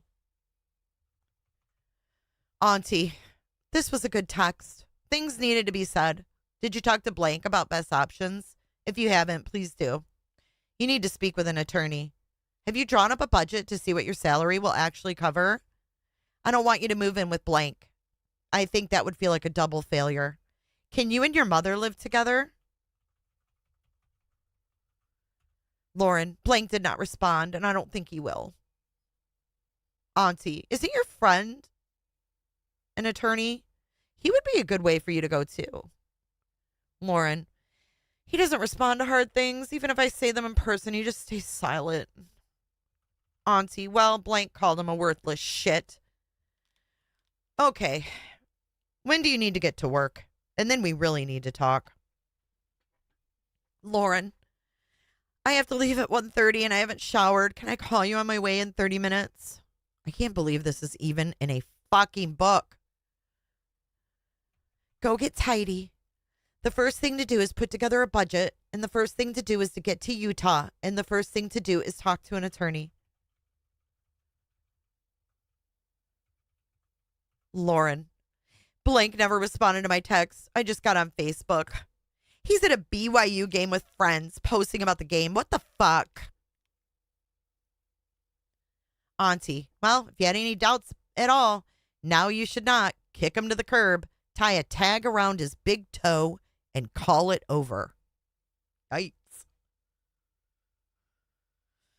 Woo! He's lucky to be alive. As Blank said, he is doing exactly what he wants to do with exactly the people he wants to do it with. I was angry. It felt so good to be angry. Anger shows us where our boundaries are, what we're passionate about. Anger teaches us what we believe needs to change in the world, in our lives, stirs us into action. Anger is rarely talked about in a healthy way when it comes to females. As women, we're taught to be soft and kind, or to have empathy and understanding. But anger, even in Proverbs, It warns of angry women. So she wrote this in 2019. But where in Proverbs does it talk about the man or people who drove us there? So often, when women discover our anger, we'll be accused of being bitchy or dramatic. Or in my case, it would always be, there's no love in your voice. You're crazy. Or why can't you show some charity? I make no apologies for my anger. When you're carrying all the weight in a relationship, you have every right to be angry, especially when you're constantly being blamed for not doing enough or for causing someone else to feel a certain way. I've learned this since my divorce. Stand up for yourself when someone unfairly blames you for all the problems in a relationship, and stay strong and true to yourself. Do not be afraid to breathe fire. Use your anger to be assertive and to advocate for yourself, even when it feels uncomfortable and difficult. My husband believed I caused him all his pain and misery, even unrelated to the marriage, that I left him, even as I constantly tried to make it work, and that I was responsible for his happiness and welfare. That's absurd and childish, as Ruth Ann correctly pointed out. We need to own our behaviors in any relationship and stay responsible for our actions and for who we are. I am not responsible for you or anyone, nor will I ever be. I will, however, love you if you authentically love me back. So manipulative and inconsistent love doesn't count here. Just don't ask me to always make you happy or to take away all your pain. That's your problem, and an incredibly immature and impossible request for any human being to fulfill. Fuck. I was now very close to finding the courage to go through with the divorce. The breathe fire quote was written in August 2015, referencing Christian reality star Josh Duggar's infidelity. And the situation his God-fearing wife, Anna Duggar, found herself in. It was written by Jessica Kirkland for her Facebook page, and it went viral. It resonated with me so much, it's posted below in its full glory. I'm not reading this fucking Duggar thing. Fuck that. Fuck that. Thank you, Lindsay, for joining today. Welcome to Cooterville. Come on in and close your legs. She says, welcome to Cooterville. Everybody close your legs. Everybody coming in, close your legs. Close your legs. I just can't. Whew. Okay, we're on 169 of 296. This is brutal. Brutal. Okay? This is some brutal shit. Ode to Ruth Ann with love and gratitude. Mother Teresa didn't go around worrying about her thighs. She had shit to do. This was hand-stitched by Aunt Ruth Ann. October 2014. Do you believe this? I don't even believe this. I think this is like Photoshop. This is weird. She's weird. Her pictures are weird. Everything's weird. I was stalling in my decision. Painful, heartbreaking, afraid. Those were many of my feelings. Also, age worried me. I wanted a family. I wanted love. My uterus was screaming. She didn't say that. A divorce at 34 created deep feelings of hopelessness. It made me realize this ongoing dream I had for children and a family might not ever happen. I don't know why I've had headphones on this whole time. I'm like, why do I have those on? It made me realize this ongoing dream I had for children and a family may never happen. I didn't get married till I was 33. It took me that long. How could it ever happen again? I understood deeply just how hard it was to find someone. This divorce shattered my dreams. Not just the dreams of what I thought I had, but any future dreams as well. Before finding the last bit of courage to serve those divorce papers, I had to do some soul searching, take control of a few things. I took matters into my own hands and I visited a fertility clinic in Boise. I wanted to understand my options. After paying $350 for the appointment, I learned it would cost over $10,000 to freeze my eggs, followed by a continuous storage fee. It was all feeling like too much. I didn't want any regrets, no should-haves, could-haves, or would-haves when it came to my fertility. I also didn't want to stall my career any longer in search of love, something I had done before. That was the soul searching I was really doing. That's why I was going to the fertility clinic. That's what all this meant. Before I divorced, I wanted to know I was going to be okay living on my own, that I would possibly not get married again, and that my career was going to be my focus. I wouldn't rely on finding love again. I had to find my own life and take back control and power within me. It was a definite process. To try to help ease my pain, my mom would reassuringly tell me I would get remarried quickly after I got divorced, and not to worry. An ode to good moms everywhere. She would tell me I was a catch, and some amazing man would quickly find me. But her efforts only made me frustrated because I didn't want to get divorced, hoping for some man to come along and rescue me. So was she going to try to do like the in vitro and then tell this Henderson first husband, hey, I'm pregnant? That's what it seems like. That's really weird. She's got her shit together, but I wanted to go through my own divorce, knowing I was on my own, and be prepared to remain on my own. Fully content I could fly solo without regrets. Sometimes I needed to talk to Aunt Ruth Ann for reassurance. She had not any children of her own. She had wanted them. She, too, lost precious time with a bad marriage. I would ask her if she had regrets, and she'd share her journey. How much she had thought she wanted kids, or maybe just a daughter, at least one daughter, but the timing had never been there. She said now she was grateful. Had she had that daughter after finding Bill, that girl would only be in her 20s now, and she would have never been able to accomplish what she has done. She didn't think she'd have the energy. She was content with her life as it was now, and she said she had a daughter in me. She had Bill's children, too. She realized that life turned out perfectly for her and wished she had understood that when she was younger. All of this helped. It was October 2014 and the divorce papers were stagnant, saved on my computer desktop. Ruth Ann and Bill flew me out to Tucson. Couldn't wait to get away and see her, to relax in her abode. She always had a box of C's chocolate waiting for me.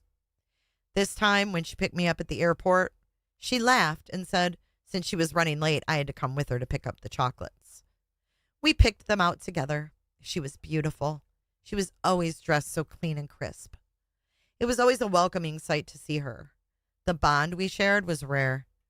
My Aunt Ruth Ann is actually a cousin, my father's first cousin. As I was growing up, she cared. She always put her family first, and she made sure to get to know me, her cousin's daughter.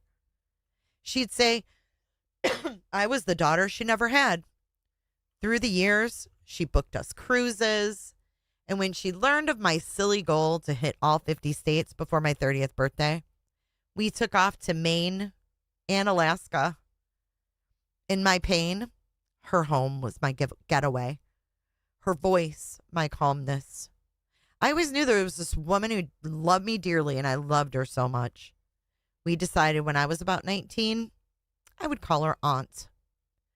Cousin was too impersonal for what we shared. When I left on a Mormon mission at 22 years old, she didn't share my faith, but she wrote something to be read at the pulpit. When I got married, I learned she had been collecting my dream antique china for over a decade, keeping it a secret, and she gifted me the whole set on my wedding day. I would stay with her often in Tucson, sometimes just to write or to work on a business venture. We loved going thrifting.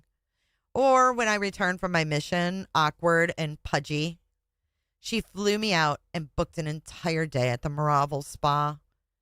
She bought me a new wardrobe when I was in my mid-20s and headed out to travel with an event company and the Komen Breast Cancer Foundation. In her, I found solace, safety, and unconditional love. It was a world separate from everyone and everything else. We knew our bond was special.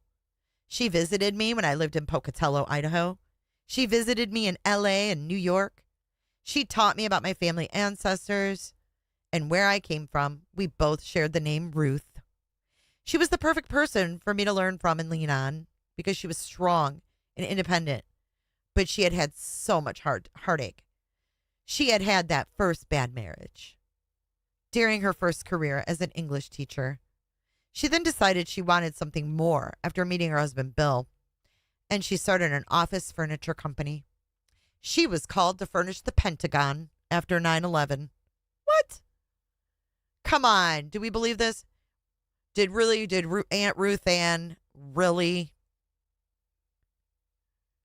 furnish the Pentagon? Hey, Salty.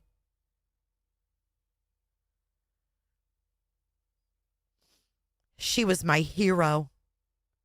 My strong, independent, female hero. I looked up to her in so many ways. She took me under her wing. I don't know why she decided to love me so fiercely, but her love changed my life. On this trip, we went to lunch. She told me I had her no matter what, that I was strong, that my career was important, that I was getting better at my craft, and that I could make it my own. She gave me 2 blazers to wear on television. We talked, the children talk again. Would I be a mother? How could I be okay if this wasn't in the cards for me? She told me I could do whatever I wanted to do. She had to do it on her own, and I could do this thing called life on my own as well. I think in feeling my desperation, she became serious. Lauren, after my divorce, my mom died suddenly. She was my best friend. I was so lonely. I was so afraid of being lonely. Promise me you will not marry someone just to marry someone. Do not marry the first person that comes around. Go live your life. You will find someone.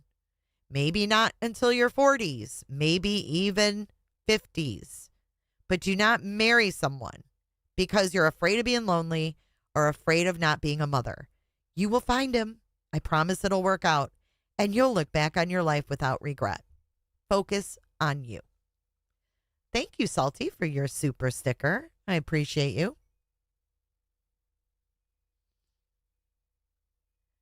This really hit home. It softened my heart. Maybe I could still have hope in the right man for me. Someone who would be a loving and supportive partner. But I was done with the wrong men. I was done with jerks. Done with anyone who made me feel less than. I was done settling.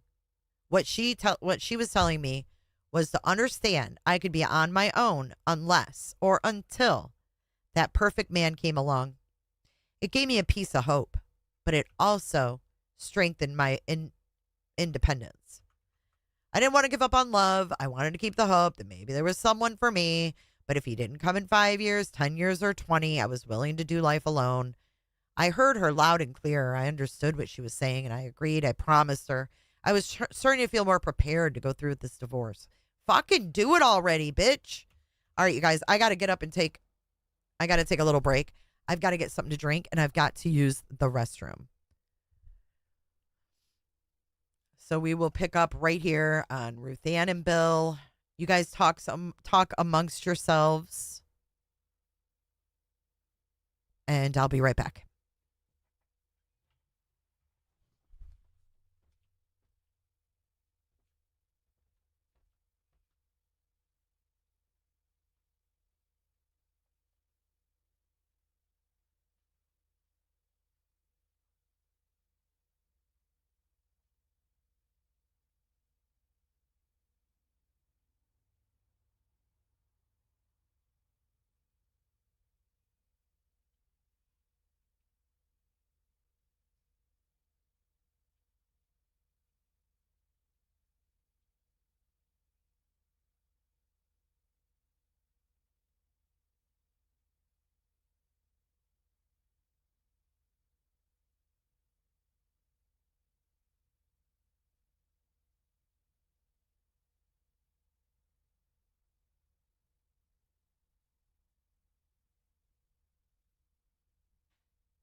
Okay. It seems like this book, you guys. Hold on. Let's chit chat for a second because I'm sick of reading for a minute. This book seems like it's regurgitated shit. Why am I frozen? Why is my camera frozen?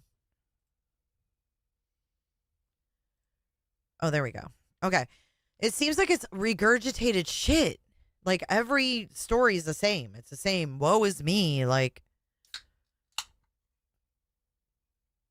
I'm not going to count on a man. I'm going to divorce this guy. I'm sick of being lonely. I'm sick of wanting approval.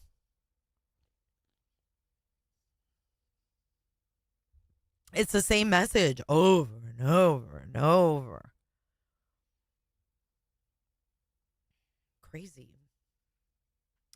Hi, Bella. Hey. Say hi. Say hi to everybody. She pulls in hostages along the way. All her pictures are very much 2010 Tumblr girl blogish.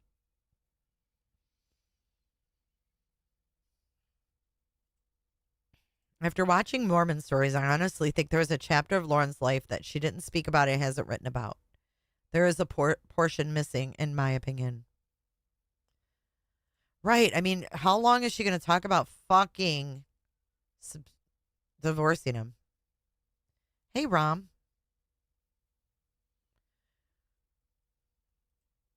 Self-published.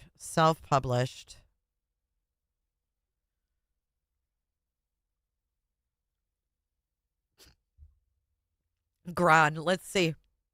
Oh, Streamlabs said puff puff pass.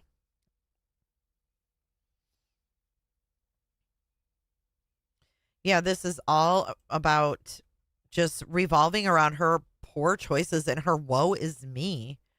Has she mentioned her alleged essay? No, not yet. Fuck. That's in here too? I don't know how much more I can take, Lindsay. Does she talk about alleged essay in the Mormon stories too?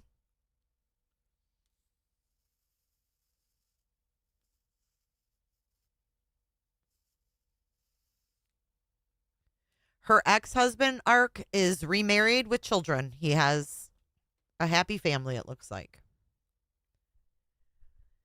Also, alcohol is a depressant, doesn't mix well with pre-existing feelings of victimhood, right? Thank you, mannequin. I know, it is boring. It's 200 pages and 18 font about woe is me, I can't find a man. Perfect right there. That's it. God. And it's like, Aunt Ruth Ann helped me. Thank you, Penny, for dropping 5. Gifted, Mannequin, Amy, Joe, and DP. Grateful Little Farm. And Lucid. Help a brother out. Welcome on into Cooterville. She says, welcome to Cooterville. Everybody close your legs. Everybody coming in, close your legs. Close your legs. Just help a brother out here. Yeah, I think he did find a nice Mormon woman. Yep. 2014 has taken so long. Yes. Penny, thank you so much again. And if you received one of those memberships, make sure you give Penny a nice thank you in chat or a cooter salute will do. Penny, I wanted to tell you that backlight for the TV is absolutely amazingly cool. It like moves with the sound and stuff. It's neat. Thank you. Thank you again. Okay, we're going to get back to reading. We are on 174 of 296. But I feel like we're more than halfway there now. Oh, that's a good question, Marissa. I wonder what Lauren's mom felt about Ruth Ann. Being that Ruth Ann was Dad's cousin. And then they divorced. Yeah. It is so cool, Penny. Thanks again. Okay, here we go. Let me get a drink and then we'll continue. I heard her loud and clear. I understood what she was saying, and I agreed. I promised her. I was starting to feel more prepared to go through with this divorce, ready for whatever life had in store. Ruth Ann, Bill, and I went to a family reunion. We had a blast. I wish I could have stayed longer in Tucson, and so did she. She told me she would come out and visit me soon in Boise, and she would help me move or get things in my storage, whatever I needed. She got upset that I still hadn't hired an attorney. She looked at me in the eyes and told me to promise to go through my plans of a divorce.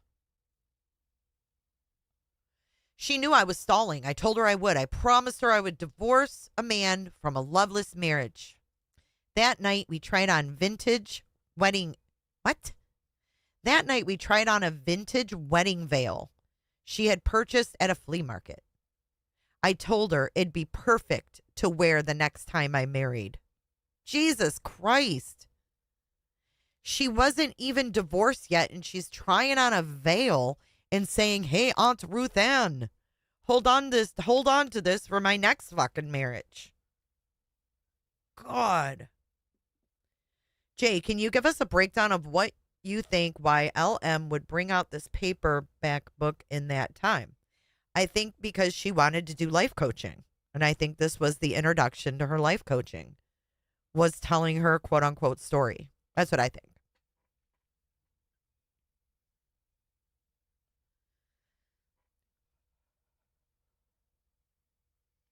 I quickly corrected myself. And by next time, I mean the next time in 10 years. I smiled. Only when he's absolutely perfect for me. No hurry, I said. She smiled back. She showed me the blanket she was sewing for my niece, Etta. Then she gave me some cross stitches with inspirational quotes. She had been stitching them one by one at her cabin. This one hit home the most. And it's the Mother Teresa thing we read in the beginning. The lighthearted quote actually stems from a significant source, Mother Teresa's biography. The author implies Mother Teresa wasn't like other adolescent girls who worried about their clothes, boys, or her thighs. Mother Teresa had bigger, grander things to think about and to accomplish than worrying about such small things. Mother Teresa is one of my heroes. She's a woman who left a legacy unlike any other, without a man, without children, without being a mother, without worrying about what other people might think. She left a legacy by allowing her conviction, determination, love, and passion to lead her. This cross stitch was what I needed. As I was leaving for the airport, Ruth Ann asked me to open my hands, and she handed me a pair of antique emerald earrings. I'm wearing them as I write this and remember. She said they were hers, but now mine. She looked me in the eyes and said, "I don't do goodbyes. You know that. They're too hard.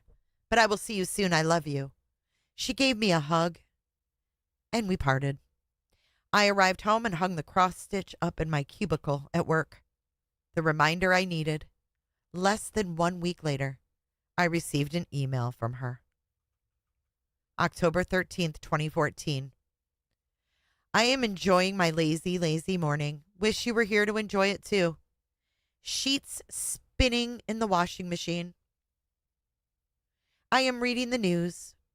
Bill is at work, and I am missing you. A delightfully typical American home. I need to stay away from all the leftover chocolate, although not in your room. I hope you know what a wonderful young woman you are. Good things are waiting for you. Use your good, strong legs and mind to find them. Some of us have to make up our own way. You don't have any parents to fall back on. And I know it's never, ever the same, but you have us. Where was her mother? Why doesn't she have parents? I mean, I get her dad was in the clinker, but where was her mom while dad was in the clinker? Yes, this is still Ruth Ann. Our love, kisses, and anything else you need. 3 days later, on October 16th, I was out with our photographer, Doug, for the day. We were hitting deadlines and feeling stressed. We had landed an incredible exclusive interview, but then we were rushed by producers to breaking news. So when I saw Bill calling my cell that afternoon, I ignored it. I assumed nothing of it, deciding to call him back later. I didn't even listen to my voicemails.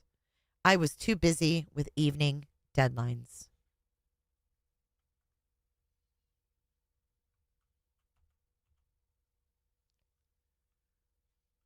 Back at the station, I was in the edit bay. I had written and voiced my story and was now editing the final piece. I think this is the story where Aunt Ruth Ann dies. That's the feeling I'm getting. A text popped up from Bill. You need to call me. Chills went down my body. I knew something was wrong. I knew it the moment I saw his text. I walked out of the edit bay to a couch in the commons area and called him back. Ruth Ann was in an accident, he said. What happened? I asked. He explained that she had gone out for her daily bike ride, and he received a call a few hours later from someone asking if he was Ruth Ann's husband. Passerbys had found her, and no one knew what happened. She was wearing a helmet during the accident. She was in the hospital, still unconscious. I asked him if she was going to be okay, and he broke down. I don't know. I asked if I could come to her, come and see her. He said, no, come when she's better and when she can talk. We're doing brain scans in the morning. Bill is Aunt Ruth Ann's husband.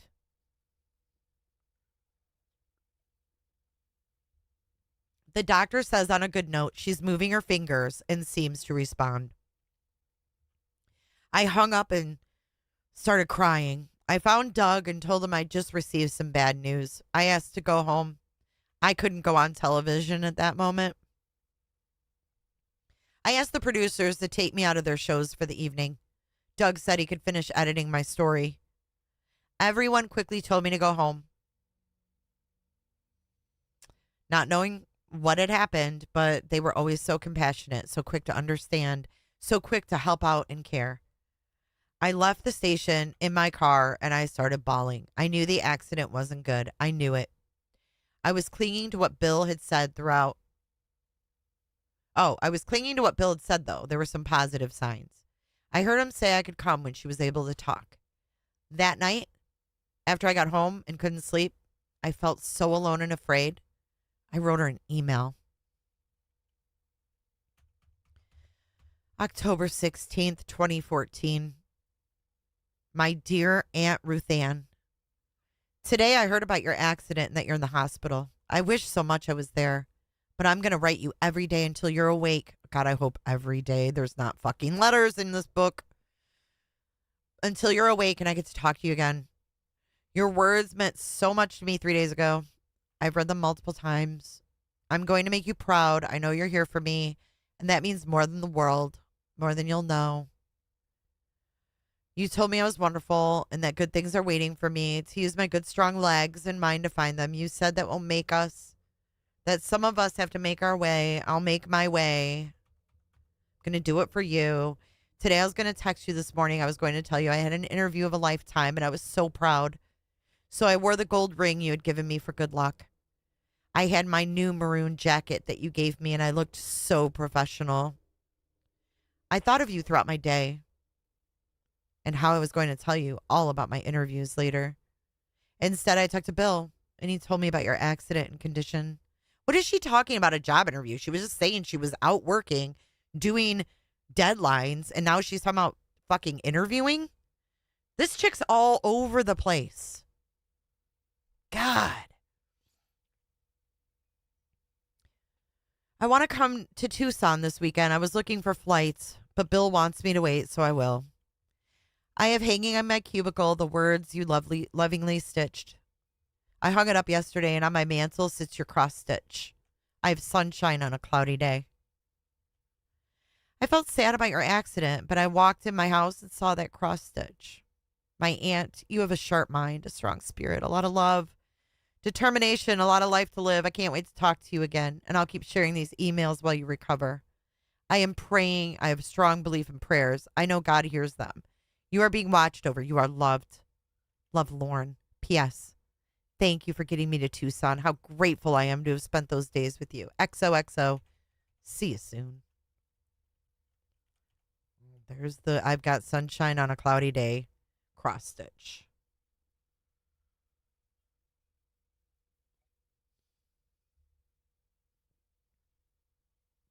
Fuck. There's another email. I wrote her the next day, too. October 17th. Oh, my God. How long is this? Fuck, Lauren. You are insufferable. Today I went to church. Even though I didn't think I would or was in the mood, I was drawn to go, although let's be honest, I bailed early. But while I was there, I prayed for your comfort and for peace. I felt peace, too. Then I got some wedding gifts unpacked. The beautiful china from you and Bill is still safely tucked in its box, awaiting a worthy china cabinet I'll have one day. Perhaps in a new apartment in a bigger city where I one day get paid my worth. You are so smart and funny and charismatic and real. To be your best friend and to be your family is an honor. Someone told me today that you are lucky to have me in your life, and it made me feel mad. I replied, no. I'm lucky to have her, and that's the truth. I am the luckiest girl in the world to have an Aunt Ruth Ann. You are more than my aunt, we know that. But Aunt Ruth Ann, you are. I'll see you very soon. XOXO, Warren Ruth.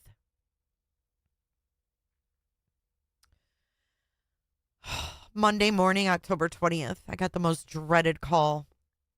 Ruth Ann's stepson, Jeremy, told me if I wanted to come say goodbye, the time was now.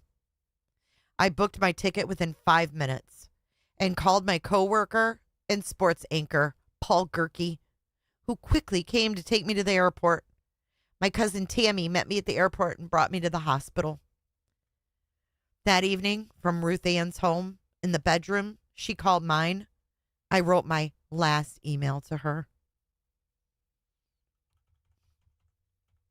October 20th, 2014. Love you so much, Ruth Ann. I'm grateful to be with you today and tomorrow. I can't wait to be wrapped in your arms again. Good night until then. XO. After meeting with the social workers at the hospital the next day, we took her off life support. I said my goodbyes and wept while holding her hand. She passed early the next morning on October 22nd, 2014, and I flew home to Boise that evening. This time, the time between her accident, her death, and the few days following were some of my loneliest. For making it happen. I want to say thank you for making it happen. The pain just kept getting deeper, unending. How could that be possible? I realized how alone I was. Here I was, a married woman, mourning the loss of my best friend and family member alone, completely alone. I was crying myself to sleep alone. I had reached out to my husband and told him the news. He had no interest in being there with me. I was completely alone. My aunt's words rang true. I was on my own. I had made a promise to Aunt Ruth Ann about the divorce, and I fully intended on keeping that promise. I was tired of being married and yet being so alone all the time. I was tired of crying. I was tired of trying. I was tired of so much pain. The end of my marriage was near. Fuck. There's light at the end of the tunnel, guys. I think she might finally do it. Thank you so much, Fancy Nancy. Hey, Jay, checked in on the Brian Walsh trial, and the judge gave the jury a stretch break. I'm disappointed she didn't say sit and close your legs. Me too, Nancy. I was confused on that trial until this morning. I was like, I thought he pled guilty. I didn't know that he had pled guilty to some of the charges, but was still being charged with the first-degree murder in a trial. So I was all confused until today.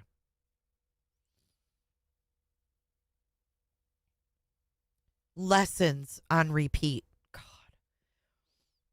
More like fucking verbiage on repeat.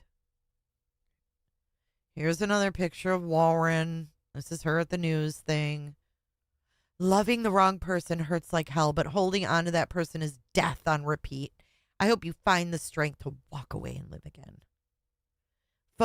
This is photo taken at Ruth Ann's memorial. Sorry. as I listened to the pianist. 186 of 296. Oh my God, this is insufferable. I'm sure it seems to many of my readers that I seem to be slow in learning some lessons in love, or that I'm still stuck in the same place with the same playlist looping over and over. Yeah, that is how we feel. In some ways, yes, you're right. In other ways, no. I am learning and preparing to let go. There is progress in every one of my blog posts, even if subtle or seemingly invisible. For those of us leaving these toxic relationships, it's often normal to see our repeated mistakes over and over before we can take that last step to freedom. When talking to others in similar situations, no one seems to understand why we stay or what's holding us back. It's different for everyone, but here's my story. And these are the subtle reasons I needed to learn over and over before the end. I hope it gives you hope, and may you have a faster learner. May you be a faster learner than myself. Okay, back to the story. 2 days after arriving home from Tucson, 2 days after Ruth Ann died, my husband drove up to Boise from Salt Lake City. He drove up with friends for the BYU versus BSU football game. His trip had been planned for a few weeks. It was the reason he gave me for not coming up to see me after Ruth Ann's accident. He had made a commitment to friends to drive to Boise, and he would be coming up anyway. Why should he visit earlier? To make sense of always crying alone, I forced myself to accept this excuse and understand his dilemma. Looking back, today as I write this, I shake my head in bewilderment. Your closest relative is dying, now dead, and your husband refuses to come by providing some excuse about traveling with friends? It's crazy I accepted this insanity and lack of empathy from him. I'm still amazed at all the things I excused from him over and over, just to numb the pain. I knew there was a major lack of empathy in his actions towards me, but I tried so hard to always understand. If I had married him after all, and I was committed to making it work, even if he was incredibly self-absorbed. Oh, God forbid he's self-absorbed. After 2 trips to Tucson, I had missed several days of work. Dude, that's probably why she got fired. She wasn't going to fucking work. I can barely read it. IY.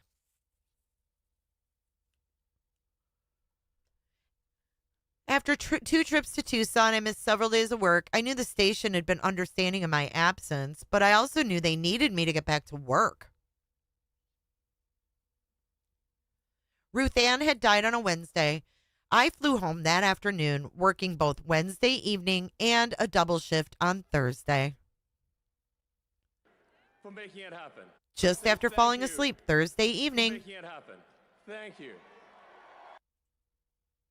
I would send you a I got a call cross-stitch from my tapestry, morning but producer. This is easier. A drunk driver had driven into a house. They needed a reporter out there. I got dressed. It was raining. I was miserable.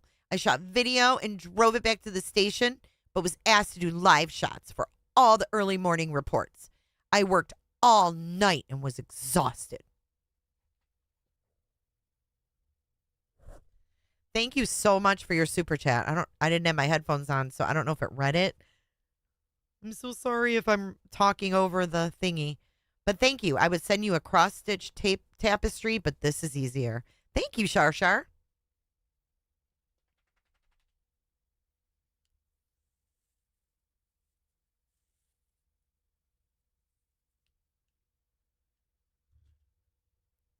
Hey, Joel, a.k.a. Cindy. All right, so there's the truck that I guess went through the house. She says, people, stop driving into living rooms. I hate drunk drivers who make me lose my sleep. 1 hour of Z's in 26 hours. 5 hours in 48 hours. Body shutting down. This person says, whoa, you might as well have a newborn. I miss you. Is this your house or were you reporting? Drunk driver in house. No one was hurt. Friday morning, I was sent home to sleep. Finally. My husband arrived that afternoon and the football game was that night. I hadn't even begun to grieve, and I needed rest. My husband didn't seem to understand. Of course he didn't. Of course he didn't understand. Why would he? No matter how hard I tried to explain, I explained in text before he arrived so he'd be prepared for my exhaustion. I explained. Wait, hold on. I explained in person when he arrived, sharing that I was resting for him to gather enough energy for the party later that night. Still, he was upset that I would sleep instead of hanging out with the group. If I wasn't working, why could I not join him? It didn't matter how much or how hard I tried to explain my exhaustion. It was always about him and his needs. He needed me to go so he could look good. I always felt like a disappointment in spite of bending at his needs at every turn. The game was Friday night. His friends understood my aunt had just died, and one of his friends' wives asked me about it. I was so grateful for that acknowledgement and kindness, given that my husband seemed to care less. I ended up going to a football party that evening with my husband, in spite of my sheer exhaustion and utter lack of concern, and his utter lack of concern for my well-being. Before my husband left to go back to Salt Lake, I woke up and cooked him breakfast. I cooked eggs and toast. I told him his eggs were ready, and when he tried, he told me he liked the yolks harder. I told him I understood, and he could cook them longer. While he was heating up his eggs, I took a bite of mine. He exploded. "I hate it when you eat without me," he yelled. I remember being startled because his anger was rarely so abrupt and clear from the beginning. Most of his angry outbursts built up like a gathering storm. Not today. Not over some eggs. A year and a half ago, I might have fought back, but on this day, I simply put my fork down to wait and said, okay. It was humiliating. During this moment of waiting for him to cook his eggs before I could eat, I dumped some whey protein into a glass and poured some water into it. I stirred the chunky mixture with a spoon and chugged it. His anger escalated. "Damn it, Lauren! What is your problem? Did you not hear me? You never offer me anything. You never think of me." I was so startled again. He knew I just cooked him breakfast. This incident seemed to be a clear misunderstanding. "No, you don't understand," I said. "You don't want this drink. It's gross. I take it like a vitamin. It's chunky and disgusting. You know I only make these shakes for me." "You need to ask me if I want some," he shouted. I truly believed, once again, that I could reason with him. "I always try to do what you want. I asked you if you wanted eggs and toast, and you said yes. I cooked them for you. I just didn't think you'd want this. It's really gross. Believe me, if you knew, I'd have offered it, but it's here. You can have some if you want." "That's not the point," he yelled back. "You never think of me. You never think about what I want. This is exactly what's wrong with our marriage."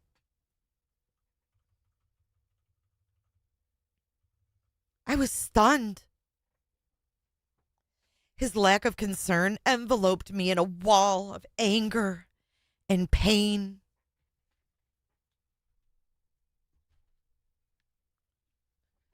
I had been shown no empathy after Ruth Ann died. I had been shown no empathy for being overworked while he didn't even have a job. And in a moment of care and concern for him, cooking him breakfast, he could only see what I did wrong. Same old story. Same lessons again and again.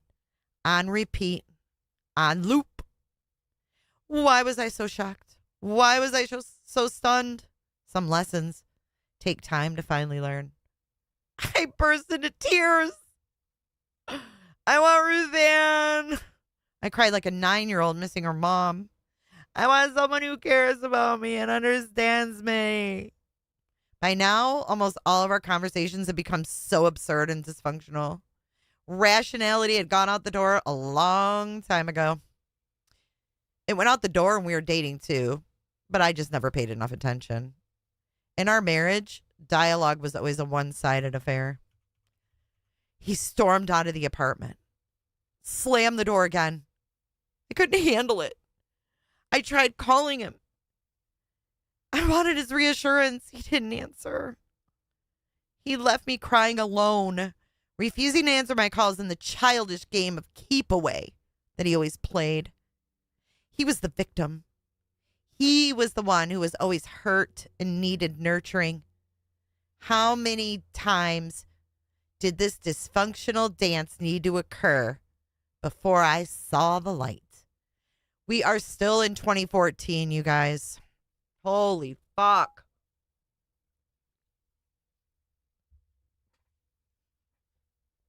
I just wonder, did this girl like never have a boyfriend throughout school and like never break up with someone? Because really the first stories we hear is when she was like, I think the first thing she mentioned was when she was 29. In the 9-hour live, she said that she was in bed with her doctor, but she didn't kiss the man. So maybe she's not a lip kisser. I don't know. But you don't typically get in a bed at 29 with your doctor just to fucking, you know, what are you doing? You making little shapes with a flashlight on the ceiling? I mean, what the fuck you doing? So what happened prior to 29? Did she ever have a boyfriend and just break up? I just don't understand this chick's life, and this is supposed to be a book about her life. And all I hear is just a bunch of whining. It's just like, fucking A. I've never heard someone whine about the same shit over and over and over. Whew. Fucking fuzzy slippers and lip gloss. Yeah, me.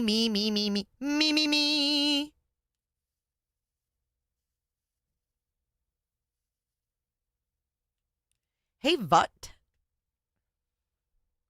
She sounds like she did good by you. So important, especially as a teen, too. Yeah, I mean, I guess. I don't believe anything this woman says. So if you believe the Aunt Ruthie story, good on you. But I don't believe anything this chick says.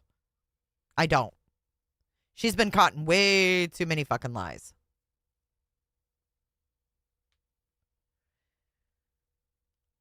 They don't date to date. Well, she was on a dating site, so I'm assuming she was dating to date. And then she wrote a report on her own self saying that her identity was stolen and her picture from Facebook was being used without her permission to make a dating site. All she does is lie and then like try to go backwards. You know what I'm saying? Like backtrack it, take it back.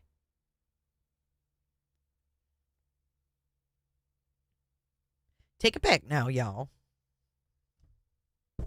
I mean, she was on a dating site, so I call that dating to date, looking for the perfect husband. Okay. It was November now. We're only in November. We were in August for a while. Now we're in November. He found an apartment in Utah County. He never asked what city I wanted to live. He just found a place that was convenient for him. The apartment was far from any news stations, family, or friends of mine, but it suited his needs. I was desperately looking for a job in Salt Lake, although he hadn't once told me he loved me, missed me, or wanted me to live with him. Bitch, why were you looking for a fucking job in Salt Lake? It sounds like this guy was trying to get away from you over and over and over, and you were just clinging on.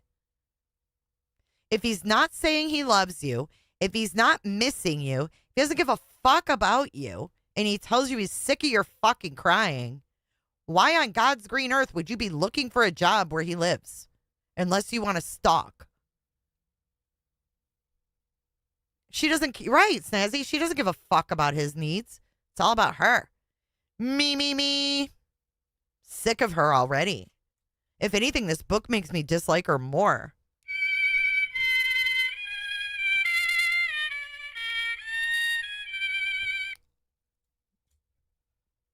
Why doesn't she have her cross stitches behind her now? If it's so fucking important. So goddamned important that we had to read about it in this fucked up book. Those goddamn cross stitches should be on the wall. It seemed like a big game to him. I started driving down to Salt Lake City for job interviews or even just to meet with the news directors to chat. Dude, he don't want you there. Why are you going to Salt Lake? He expressed anger. I didn't live in Utah with him, and he was never afraid to tell me that. But he also never once said he wanted me there. But there you are, interviewing for jobs and driving down there like fucking Jodi Arias. This is fucking Jodi Arias shit. He told me he didn't want me there, but I was driving down there anyway. It's John Wayne Bobbitt's penis.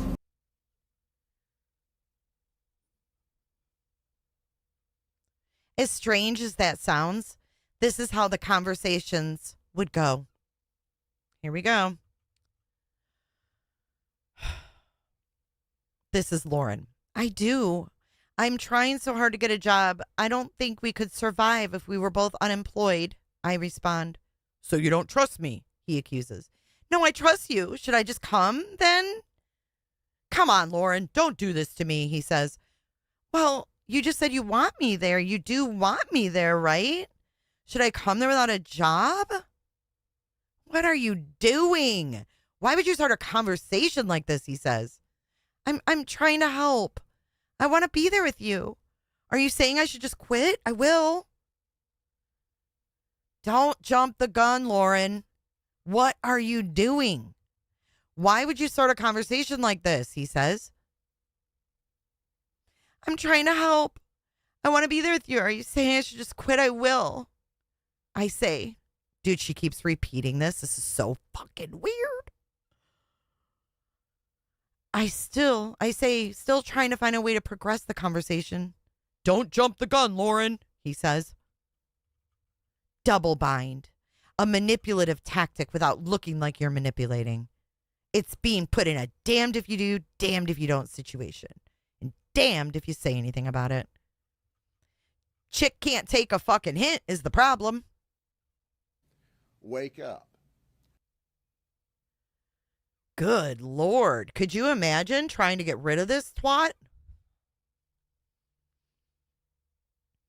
This guy will never speak. I'm telling you right now, as much as I want this guy to tell his story, this guy will never speak. She's fucking crazy. And I don't blame him. I'd hide. I would fucking hide. I would never acknowledge this chick. Even if she wrote a big old book about me. Because I think she probably wanted him to fucking respond.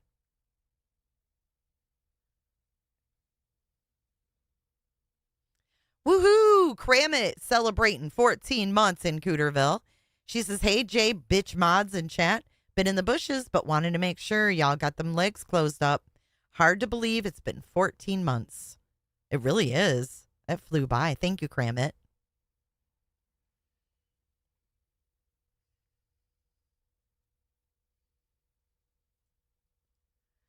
He came for Ruth Ann's funeral and memorial in Tucson. He doesn't sound too bad. I mean, he came to the fucking memorial. It was a few weeks after her death, and I spoke. I was learning again and again that if it made him look good, he'd be there, or anywhere for that matter. It wasn't about me. It was about him looking good, especially to other people. We all wear masks, but he had an immensely large wardrobe of masks. Fuck, here's more of these damn things. I am stronger than this challenge. And then here she is speaking in all her importance. Here she is again in all her importance.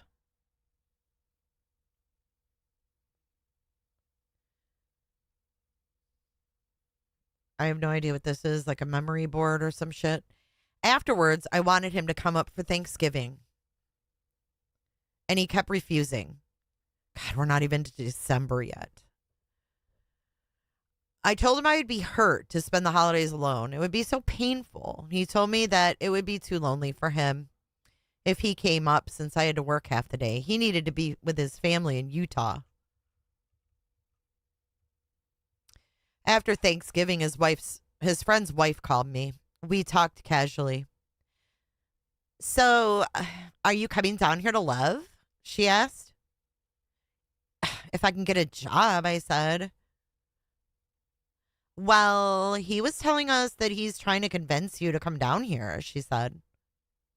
Wait, he's trying to convince me? I said. Yeah, she said. He's like telling everyone he has been trying to convince you to live in Utah again. We hung up and I was so confused. I started to feel like I was losing my mind. I pulled up my computer to read about managing a relationship with narcissists. Be submissive. Stroke their ego. Yada, yada. I get it. I knew what he wanted. I thought I had tried so hard. But no, I guess I needed to try harder. I needed to stay composed and try not to explain my side anymore. He should always be right. He should dominate every conversation. I've got to be more submissive, I told myself. I can try harder at appeasing him if I want to stay married.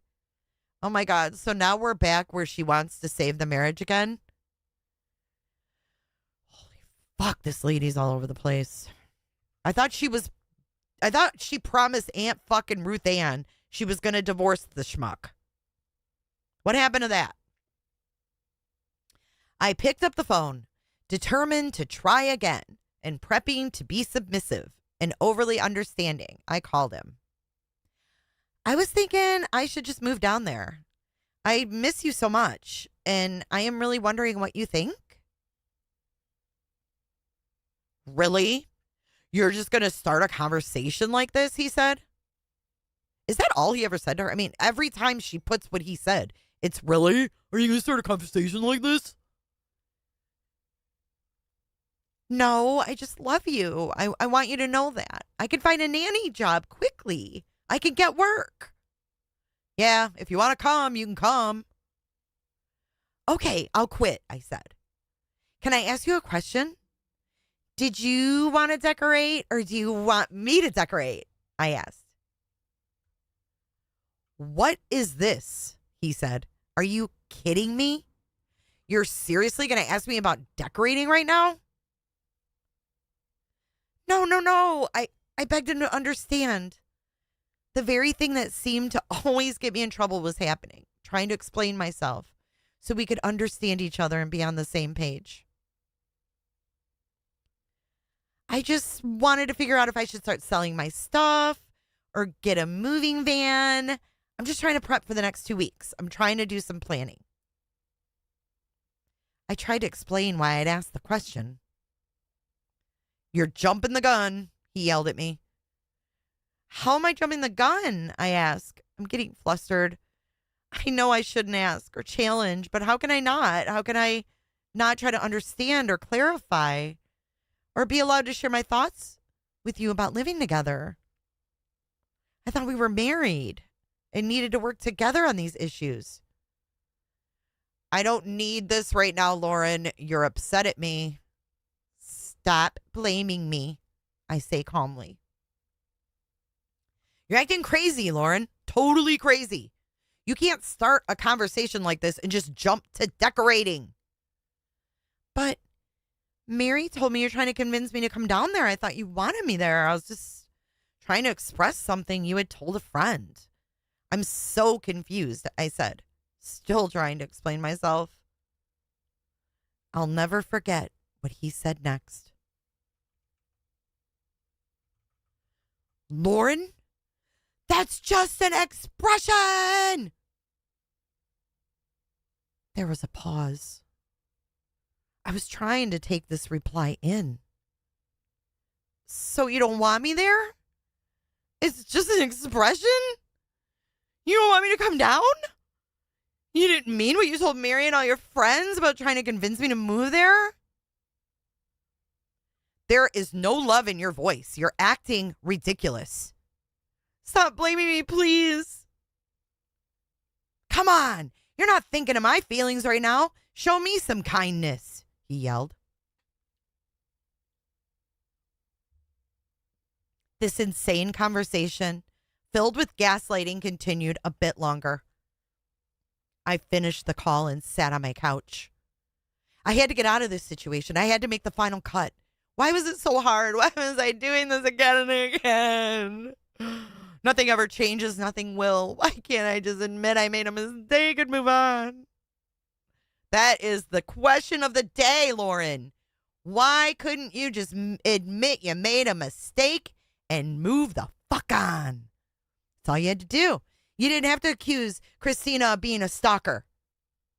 All you had to do was admit you made a fucking mistake and move the fuck on. But you couldn't do it. You didn't do it then, and you ain't doing it now. You didn't learn a goddamn thing from writing this fucking bullshit of a book. Ugh. Insufferable.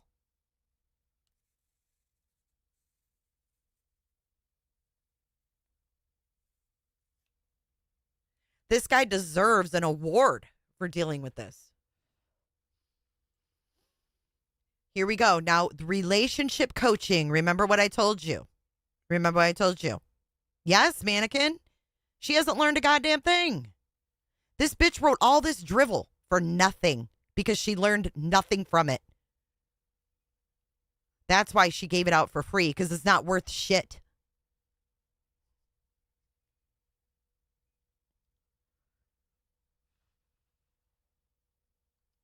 I emailed my friend, a relationship coach named Leah Lake, to share the bulk of the conversation to convince myself it was over. Fucking, it wasn't enough that Aunt Ruthie told you this guy's a fucking douche, get rid of him. Now you got to go to Leah Lake and share your fucking details with her?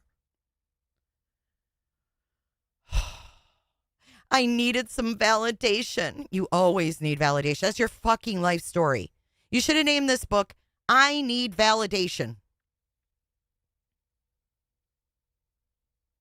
Can we just rename it? I Need Validation. I went to my trusty phone notes where I kept my secret journal entries, and I wrote some notes to myself to sort it all out. Again, like clockwork. I knew it was over. Again. My divorce papers printed. I skipped the attorney. I skipped the financial request. Just get out, Lauren. Stay strong. Christmas was around the corner. The power struggle had shifted.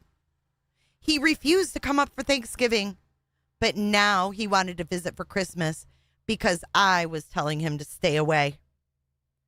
I had told him it was over and he needed to leave me alone.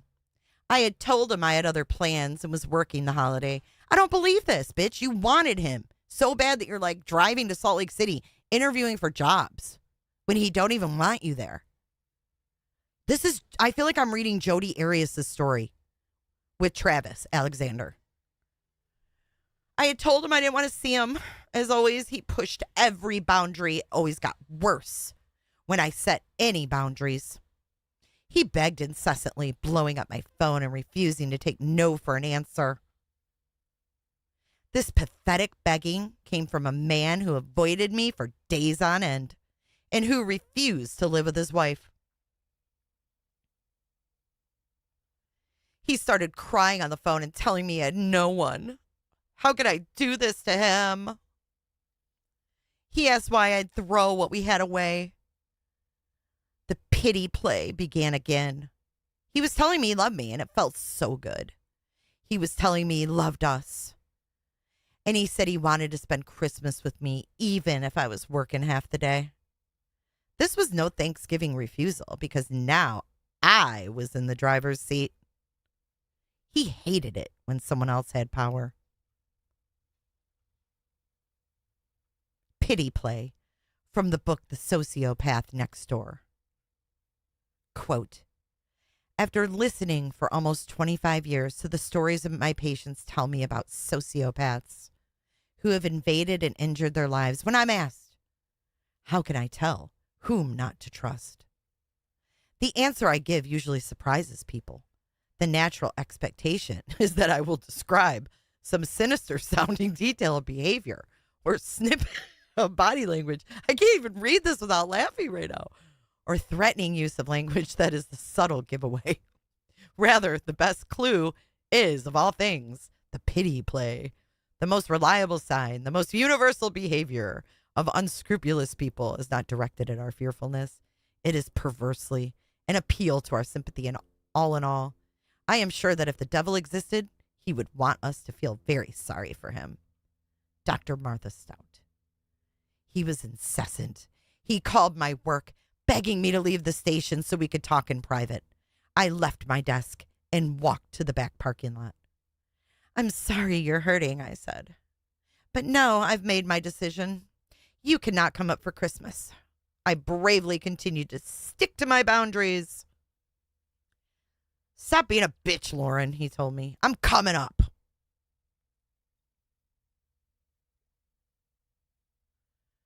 I was silent and stunned. I guess calling your wife a bitch is a brilliant form of persuasion and respect. I calmly told him I had to get back to work.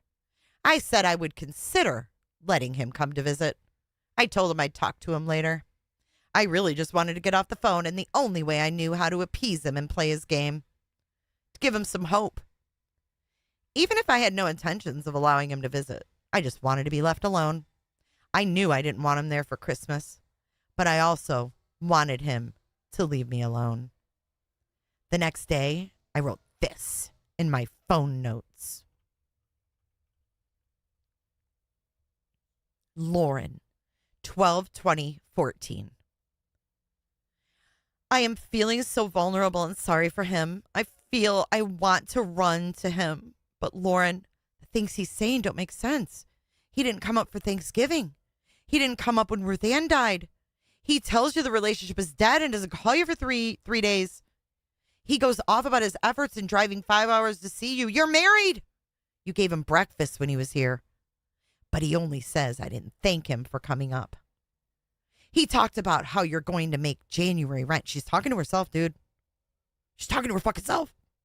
She started out saying, I'm feeling so vulnerable. Now she say, but Lord, she's talking to herself. Like she did in the mirror. When he made her cry and she was looking in the mirror on the fucking visor in the car. And she said, I love you, Lauren. I love you, Lauren. I love you, Lauren. It's the same shit. Woo.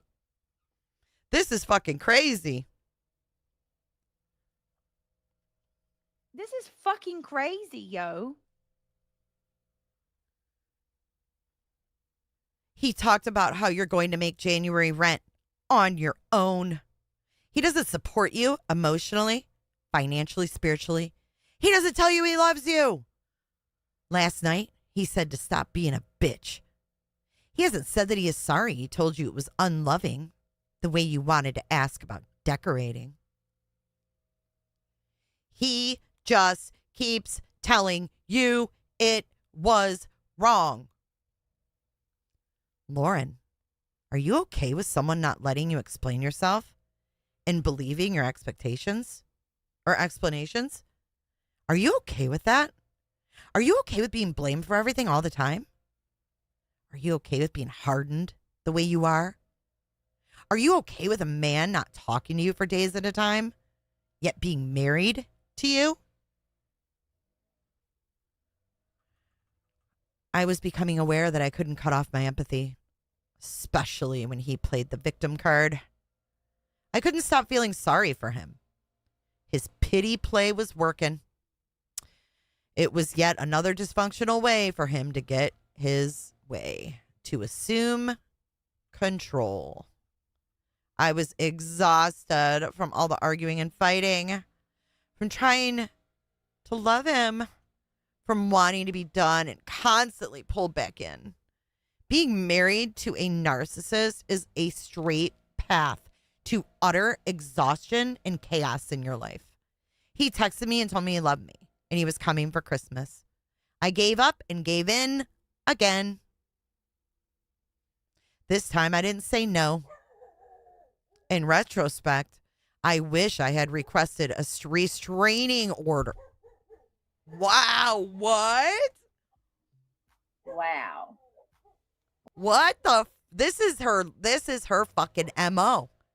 Christina ain't the first victim of Lauren Matthias. No way. Wow. I wish I had requested a restraining order. She hasn't even divorced the guy, and she's going to get a fucking restraining order?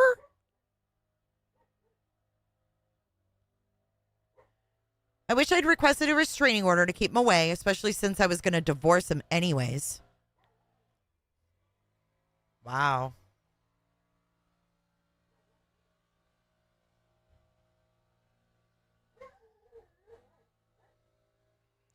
This visit was entirely pointless.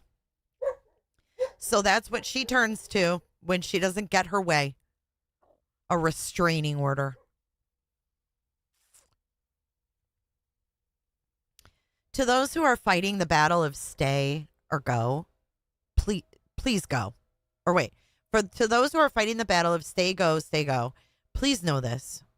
I know how hard it is. And it will only make it harder. You can't move on. You still miss them and yearn for the connection you thought you once have. You crave their attention. You feel sorry for them. Oh, how narcissists love those who have empathy. But please know, you don't have to feel sorry for people who take advantage of your loving nature. Narcissists create a dependency in you when you're a loving person. Just like a drug dealer, they create that need. They idealize you, apologize, say things you've been waiting to hear, all to give you such a high. It's a high full of intense bonding. But then they begin to devalue you. Your brain, due to the roller coaster, is now creating an even stronger bond. Once they understand this roller coaster ride you're on together, the ups and downs of the ride, they dose you as needed. Once bonded, they devalue you. They attack you, blame you, shame you. If you pull away, they dose you as needed. You are their toy. You are the narcissistic supply that feeds their ego. They see your pain as they pull away. They see the power they have. And they will use you until the moment you say no more. They will never change. They will continue this cycle.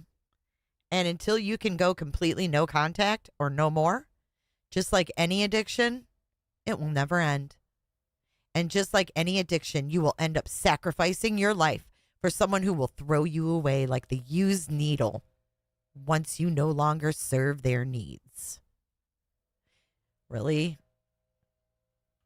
The used needle? Okay, Lauren.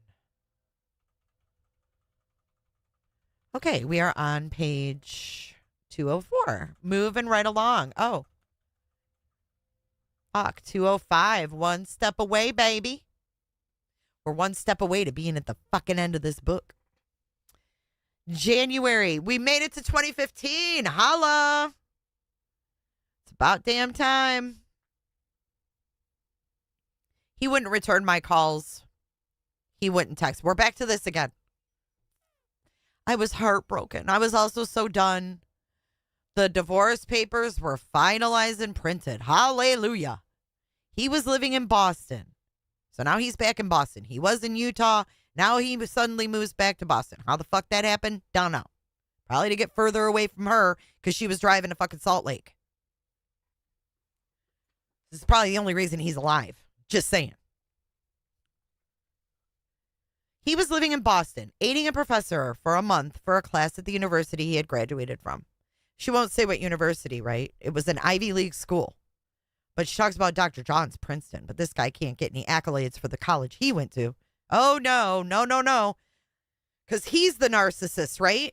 That's why he's not getting any full credit for the fucking schooling he went to. God, this lady is insufferable. Hold on. I need to light a cigarette. I need a cigarette break.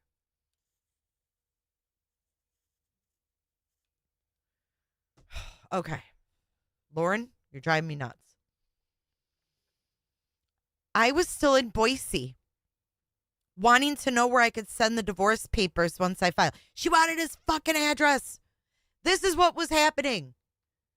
She wanted the address where he moved in Boston. He's like, but he hadn't told me where he's living, so I wasn't sure. He won't even tell you where the fuck he's living. Take a hint. I also wanted to be clear. Absolutely clear. I want this to be crystal clear. So he could never say he was surprised by my decision to divorce. Are you, Laura? Welcome to the smoking lounge. We have lots of air filters. Like he would be surprised. Like he's been dropping hints for 2 years now. My texts. Where are you living? I'd like to send the divorce papers. No response. Please let me know where you're staying so I can send you the finished papers. Nothing. So in other words, she's trying to find out where this guy lives, and he's ignoring her. She's triggered because she can't handle what she feels to be abandonment. On January 6th, despite not hearing from him since Christmas, I filed for divorce. Marie and Karen took me to the Ada County Courthouse so I could follow through. I was so grateful for their support. I was so scared and nervous, and I had such anxiety. I didn't want to be alone. Nobody wants to be alone. But I was willing to put up with, but was I willing to put up with such games in my marriage? I was full of self-doubt, but my friends helped me walk through everything. I deeply appreciated the importance of support. I hope you find it. Whether a sister, a friend, or a hired professional, please seek out support. I have started, here we go. This is the whole bing bong to this whole book. Bing bong. I have started a separate Instagram page to help those needing extra support. If needed, you can find me at narcissistic_abuse. And my personal page is at Lauren_Matthias. Building this community is one reason for my lapse in blogging. There are many online communities out there for those who feel alone. Please find them. You will feel less alone. So there we go. There's the promo in the book. She wanted to become a life coach. That's why she has a YouTube channel about calling herself a life coach.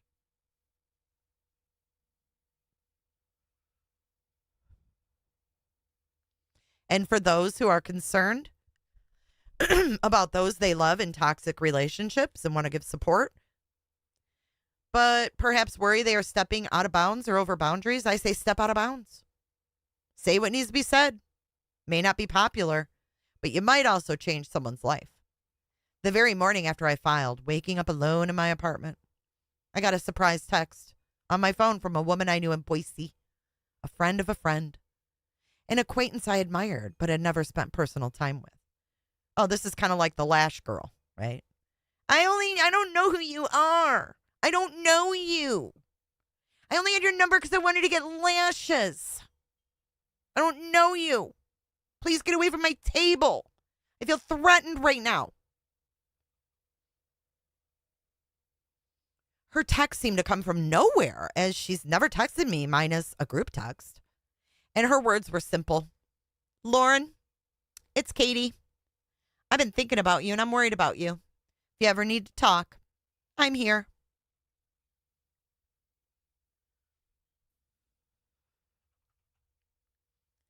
Tears filled my eyes just reading the text.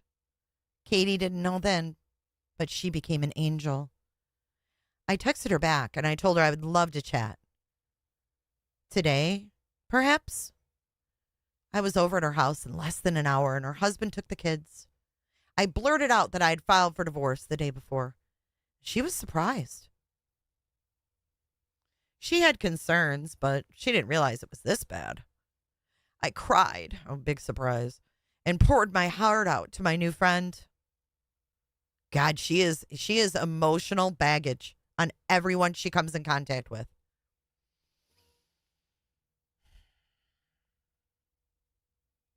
She became a great source of support and confidant for the rest of my time in Boise, simply because of a text I never expected to receive.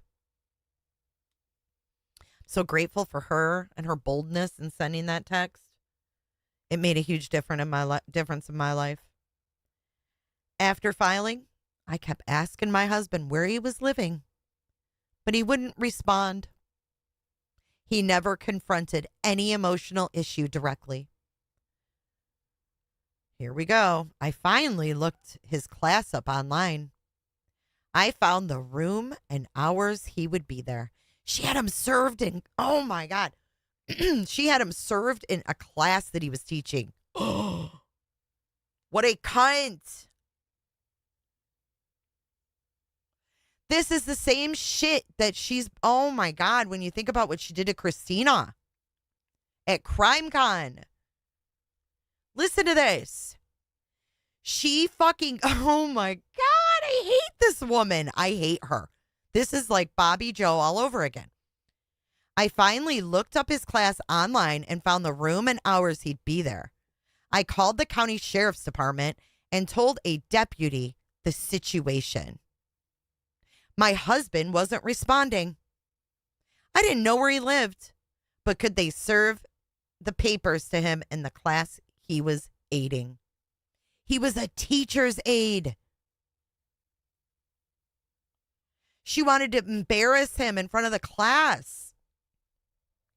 That's fucking horrible. That is low, Lauren. That is fucking low for you.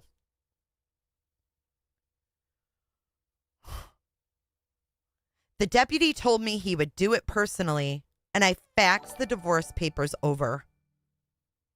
I texted my husband, "You will be receiving divorce papers in class. I don't know where you're living, but the sheriff's office said they'll deliver them." Welcome, Never Settle, to Cooterville. Thank you for becoming a member today.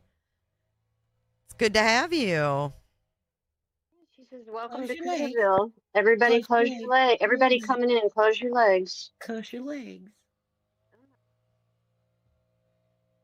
And she doesn't even see anything wrong with this. She's proudly writing this in her book. I finally got a call. So she fucked with him enough to where she got a response. Can you believe this? Thank you, Never Settle. That's so nice of you to say. I'm glad you're enjoying it. Lauren, he sounded concerned and surprised on his voice message. I'm just trying to understand what these papers are about and how I can help and what your plan is. He acted as if he didn't know what was occurring, as if he just learned about the divorce. I called him back and reiterated what I had always told him. I had filed for divorce, and now I just needed him to receive the papers and finalize the process. He acted shocked and hurt. He told me he loved me. He didn't understand why I'd do this to him and us. He begged me to wait a couple weeks, and he would come see me and we would talk. Ironically, the class he had been helping to teach was persuasion. He thought he was an expert on the subject, but I knew better. He couldn't even persuade his wife to stay married to him after less than 2 years, most of it spent apart from one another. I understood the real nature of persuasion, which meant listening to someone, hearing them, respecting their wishes and desires, often compromising when necessary. I don't think this woman compromises shit.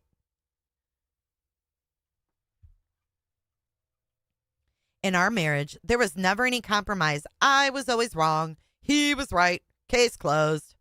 To him, persuasion was getting his way, not actually hearing or considering someone else's perspective. although he pretended to listen. To him, persuasion was manipulation and getting one's way.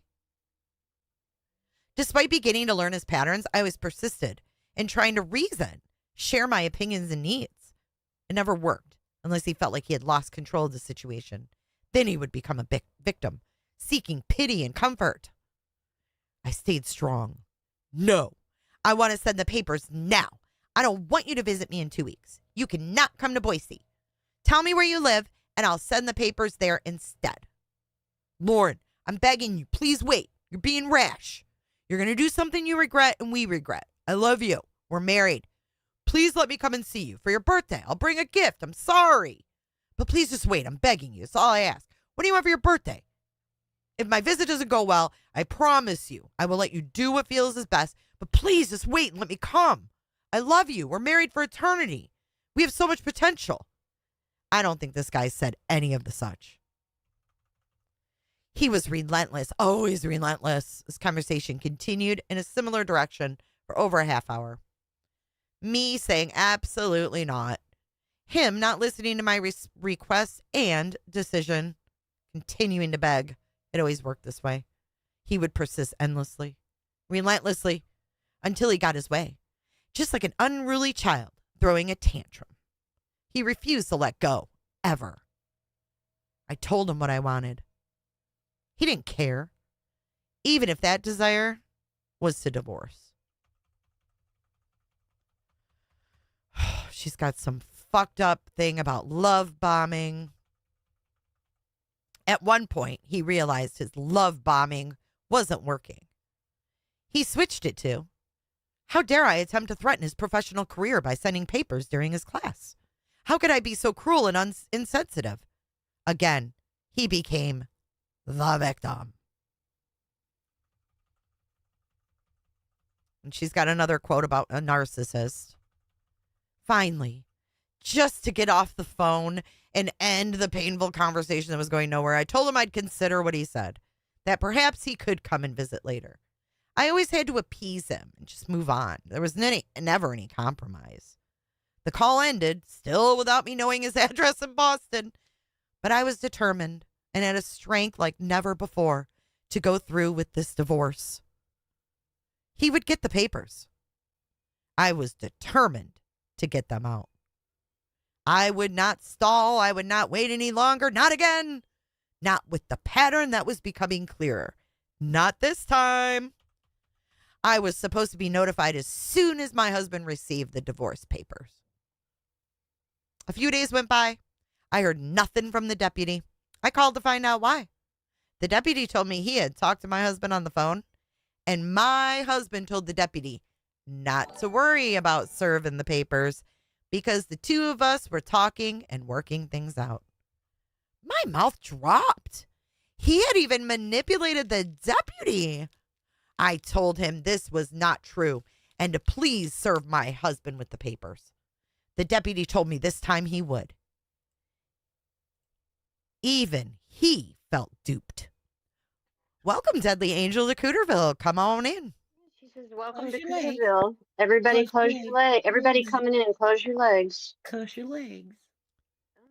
Narcissists are amazing at pitting others against each other to get their way, believing that no one will find out. Kind of like what she did with Christina and all her friends and all the people she was in contact with, talking shit about each other, about them behind their backs, and then hoping they wouldn't talk to each other. You know what I mean? She talked all this shit, hoping they wouldn't share their stories. Now that they've shared their stories, I'm just being stalked. This woman is insufferable.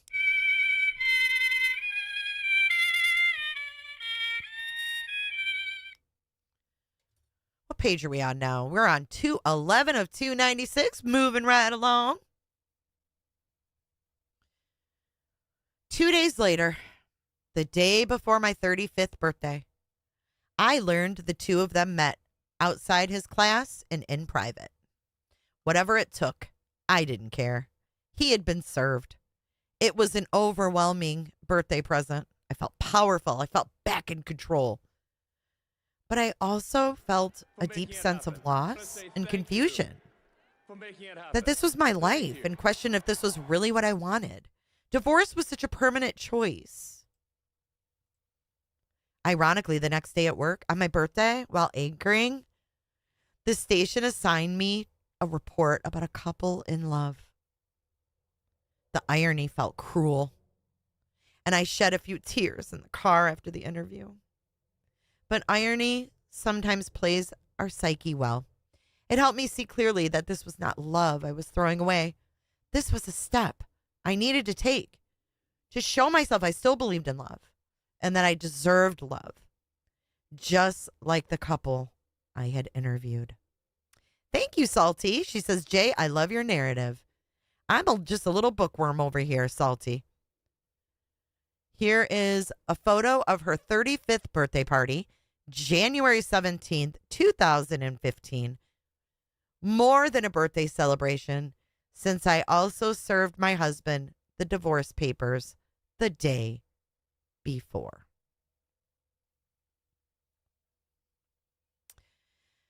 My husband now had 2 weeks to respond according to Idaho divorce laws. If he didn't respond, I could finalize the divorce by default without hearing from my husband. I'm so grateful that Idaho's laws made this process that much simpler. Had I been living in Utah, I would have had to wait months. A shameful law. For so many people get trapped in toxic marriages who need all the help and support they can get to get out. Despite not hearing from my husband for weeks, now his incessant begging and love bombing continued via voicemail, text, and calls. Please let me come up. I love you. Just one last time, Lauren. I deserved one last time. I have a birthday gift. We're married. We deserve to give each other one last hope. I understand you like no one else. I know you better than anyone. We're so close. How could we ever be apart? One of his love bombs actually caught my attention and had me listening. He promised me he'd live with me, and he was so sorry he hadn't moved to Boise. This time, he would move in with me right away. It was what I'd wanted to hear for close to a year. After refusing to let him come visit me over and over, I was exhausted and I caved. I told him oh my God, we're back. We're back in this same boat. Dude, she could have just summed this up. Fuck. I told him one last time. I wondered if he really meant what he said about moving in. He came to visit and we went for a ski weekend. I was doing a story in the mountains and brought him along. He repeated how sorry he was and that he didn't want a divorce. He told me he loved me. It was everything I'd been longing to hear, to feel loved, wanted, needed. Once again, like clockwork, it felt so good. 2 days later, he left. I was surprised the visit ended so abruptly. There was no longer word about him living with me. No longer a planned visit. I think he was just going there to fuck her. Isn't that what it sounds like? No longer a next planned visit, but simply a goodbye kiss and one last I love you. I realize now, after all our ups and downs, after all of my taking him back, that it was all just manipulation. He realized that he could appease me with a few kind words, a couple of days being present. He simply apologized, insincerely, doted on me for a weekend, told me he loved me because he thought this was enough to keep me content, and to not finalize the divorce. He believed his magnificence for only a few days could arrest any damage in the relationship. He was wrong. Enough is enough. I needed more in my marriage than false promises and insincere doting. I needed real love. Real love. I'm looking for a real love. I think she liked her some Mary J back then too, probably. I knew I was never going to find it with him. 2 weeks went by and he never responded to the divorce papers. I'm sure he believed his visit was sufficient to keep the marriage alive because he was so enchanting. He had cast his indelible spell over me once again. I was actually shocked. He genuinely thought that all was well with us and that he had made me change my mind, although I never told him I had. It was the same pattern, the same game over and over. Idolize, devalue, discard. He apparently thought it would keep me more content. I had fallen for it so many times, so why would I finally say no more? This time, I couldn't fall into the same trap. My life had to change if I ever wanted to find true love. Never again. It was time to get out for good. Sinking in self-doubt. We eat lies when our heart is hungry. Imagine anchoring the news, understanding thousands of people are watching. Then imagine anchoring the news while on Xanax. My attempt to calm the constant state of self-doubt and intense anxiety I was experiencing due to my marriage. This is the 5th, I think, mention of Xanax in this book. I think Xannies are a little prominent in old girl's life.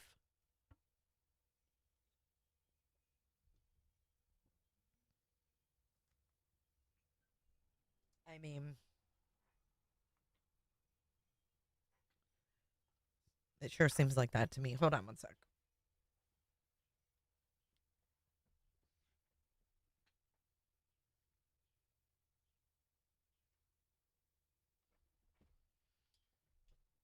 Okay. I was okay. His constant unpredictability. I thought you divorced him. Why are you still anxious? What the fuck's going on? The love bombing, his conflicting messages with mixed attitudes of our relationship. A man who would never leave me completely alone in spite of my constantly asking him to. All these elements contributed to my unending sense of dread and insecurity. I never knew who he was or what he would want from me day to day. There is no way to pacify him.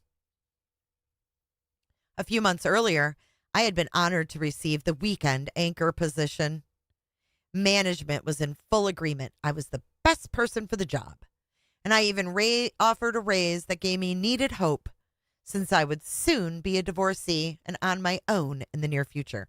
I thought he didn't financially support her. Now she's worried about the financials and the divorce papers. Now, I'm going to have to support myself. Like, what?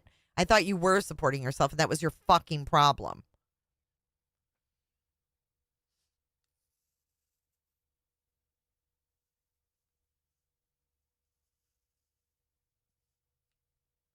This doesn't even make sense. But my world was crumbling around me. I couldn't escape him or the self-doubt that continued to invade my heart, mind, nerves, and veins. I couldn't function, not even on the anchor desk. He was the shadow that cast doubt and despair over my entire existence.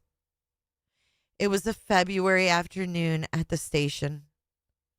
My husband had been served with divorce papers a week earlier and had just left my apartment after his last love bombing attempt to get me to change my mind. Karen walked over to my desk, telling me she had something to tell me. We found some privacy. She confided that she was just asked to replace me as the weekend anchor. She had been told by management to not tell me, but she was being a loyal friend by sharing. She had accepted the job, but knew I would feel hurt with the management's new decision. Damn, they kicked Lauren to the curb. This chick just fucks everything up, doesn't she, with her emotions? Get your fucking emotions in check, girl. Especially if you're a fucking reporter. You got to be able to fucking put that shit in the back of your mind and continue on and do your job.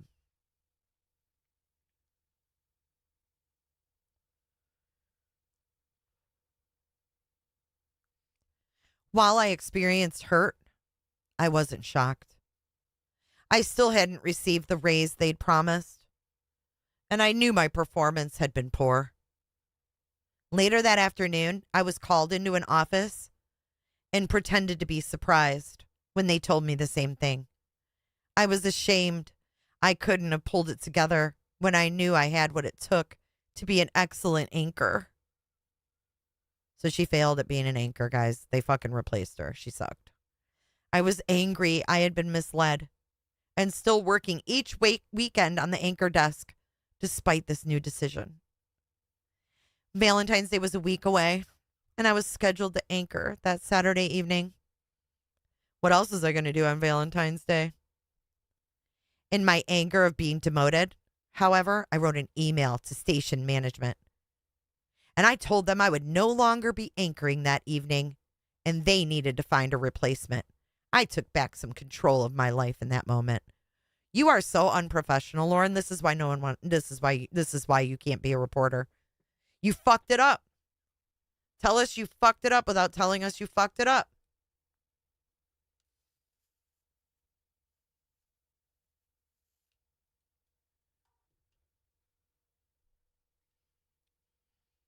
Everything else, however, was coming to a climax. On Friday, the day before Valentine's Day, my divorce would be finalized by default if my husband chose not to respond. I hadn't heard from him since he'd left my apartment, so I felt the end of our marriage was truly near. I assumed he believed that his mere presence alone, with no changes on his part, would be sufficient to save the marriage. I just wanted the week to end. Like clockwork, my self-doubt began overpowering my life before the divorce deadline.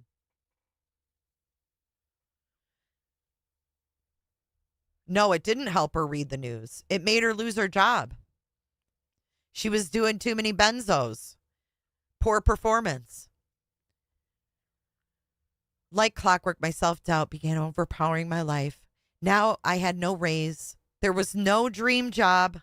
And worse yet, I'd just been demoted because I couldn't function with this man attempting to control my life. So what do you got to do now? You got to find another fucking man because you ain't got no money. You ain't got no job. There was no hope, nothing to look forward to. Was divorce really the answer? I was so alone again, so alone in my decisions. I no longer had Ruth Ann to reassure me one last time. I decided to reach out to someone new. How much validation did I need?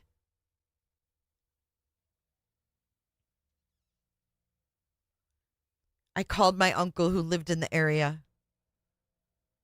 Could I come by? He was a religious family man with 6 daughters, and I thought we could talk.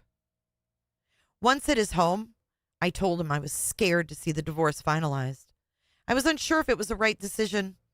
I thought we could discuss the pros and cons, but the conversation was more straightforward.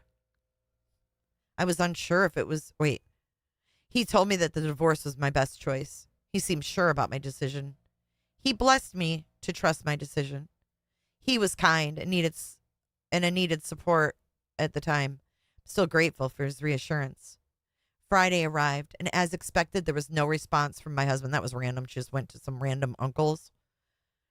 It was up to me to tell the court to move forward and finalize the divorce. It was one visit to the court and one simple signature. So he never responded.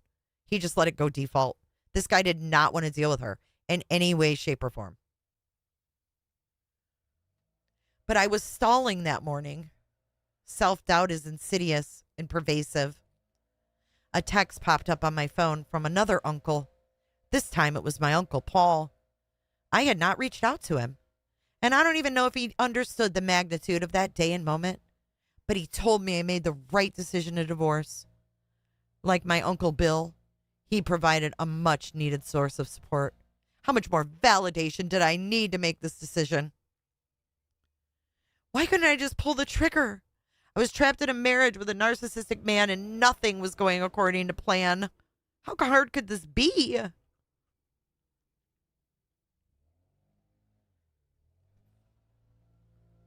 Karen prodded me to drive to the courthouse with her, and I did. I was deeply hesitant. This is so dramatic. Like, she's making the drive to the fucking courthouse to sign her divorce papers even dramatic.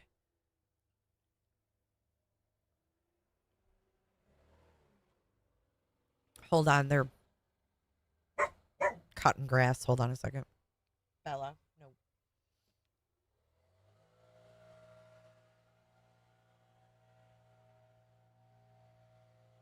Perhaps more than she even knew. She had been seeing this through for me since she took me to file the papers, and she was going to make sure I signed them. She knew more than I did that I needed to be out of a toxic marriage. It all seemed crystal clear to her. I'm not sure I would have signed if she hadn't been by my side that day.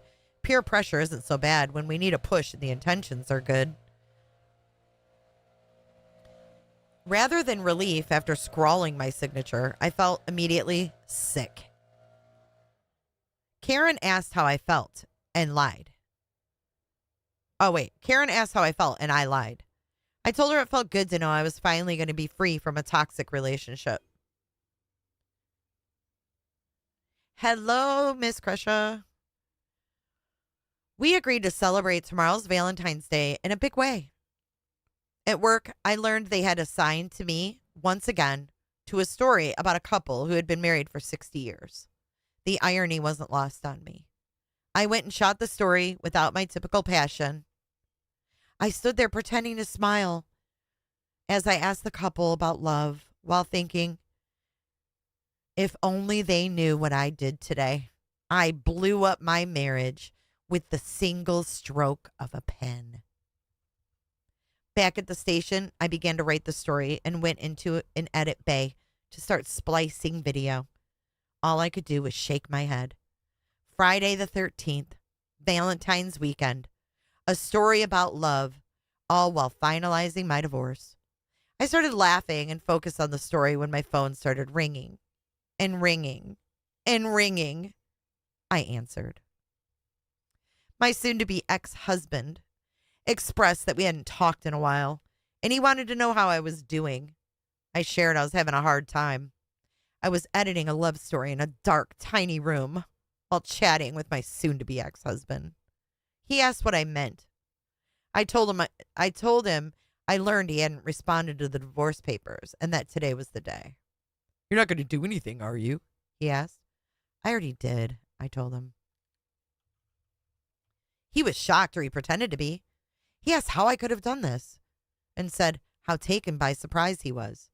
As usual, he believed the previous stint of love bombing had worked its magic. He said he believed in us, and I was throwing it all away. Why hadn't I told him? Why would I do this if we loved each other? And that did it. The tears started flowing. Imagine that. They poured forth. I was bawling in that tiny dark room when he chastised me for my poor choice.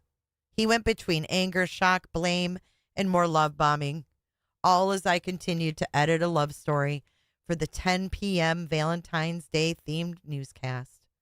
Deadlines don't wait, not even for this. Yeah, because you were on the fucking chopping block. Better get that story done. Miss fucking Faucets. An hour later, a tormented, heartbroken me walked out of that edit bay after sending production my final piece. Only during the newscast did I realize how poorly the piece was edited. Like Grayson's edits, full of jump cuts and unevenly told. It became a reflection of my chaotic state of mind. Yikes. Yikes. There is just like way too much truth in this weird shit. In my opinion. Hold on.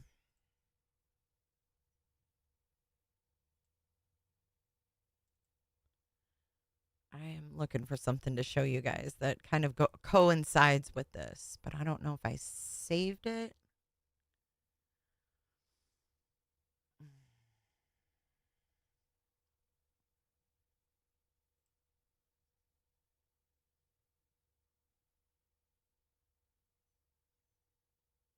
Shoot, I didn't.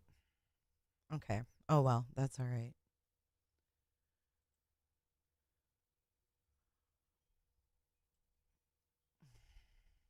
I hate not having my stuff on my computer sometimes.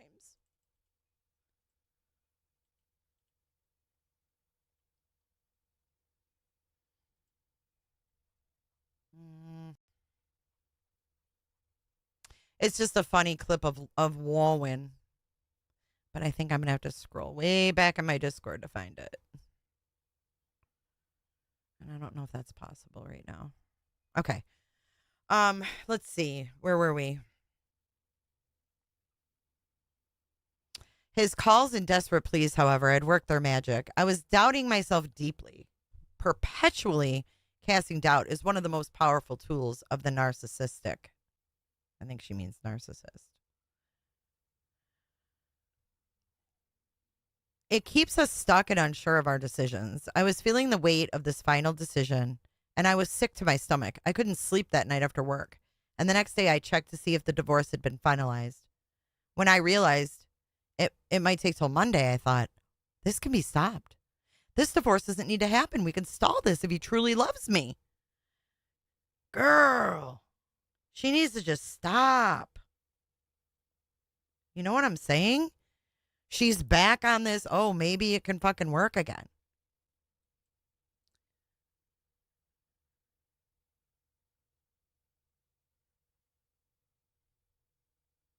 We can live together and see if it works. How can I give up if we haven't been living together the past year? He had made this argument to me frequently without any follow through, but I wanted it to be true just one time. On this momentous occasion, I wanted to still believe I could save my marriage. My panic and anxiety began increasing throughout the day. What was supposed to become of a nice day off, a celebration of my freedom, became instead a day of intense panic. I was at the peak of my marital crisis. I needed to assuage my anxiety. I needed to do something.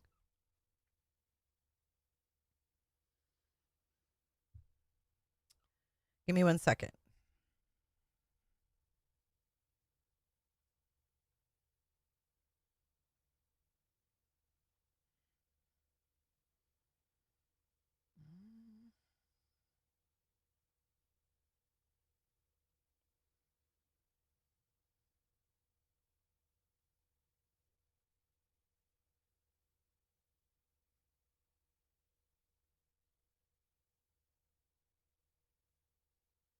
I found it. Okay. I'm going to email it to myself. Kresha, I think you'll get a kick out of this.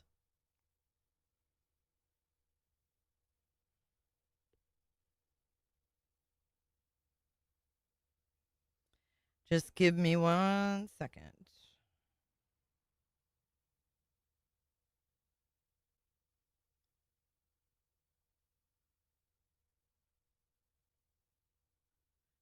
You guys are going to be like, really? It took you this long?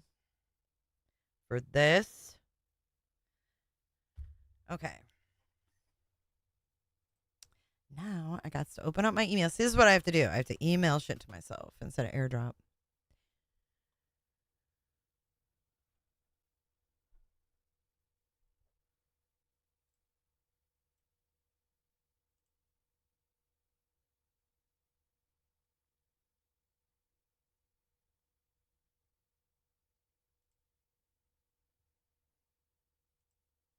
Let me save it.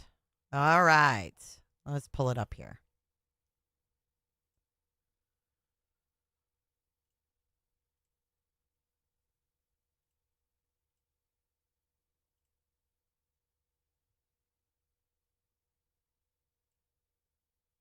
I feel like I've been talking for Colby's emotional intelligence. Okay, he's or very watching. emotionally intelligent, and I really value that. Did you see that? This is one of her live streams. Watch again. Colby's emotional intelligence. He's very emotionally intelligent, and I really value that. Busted. Yeah, this was totally self-published, Michelle.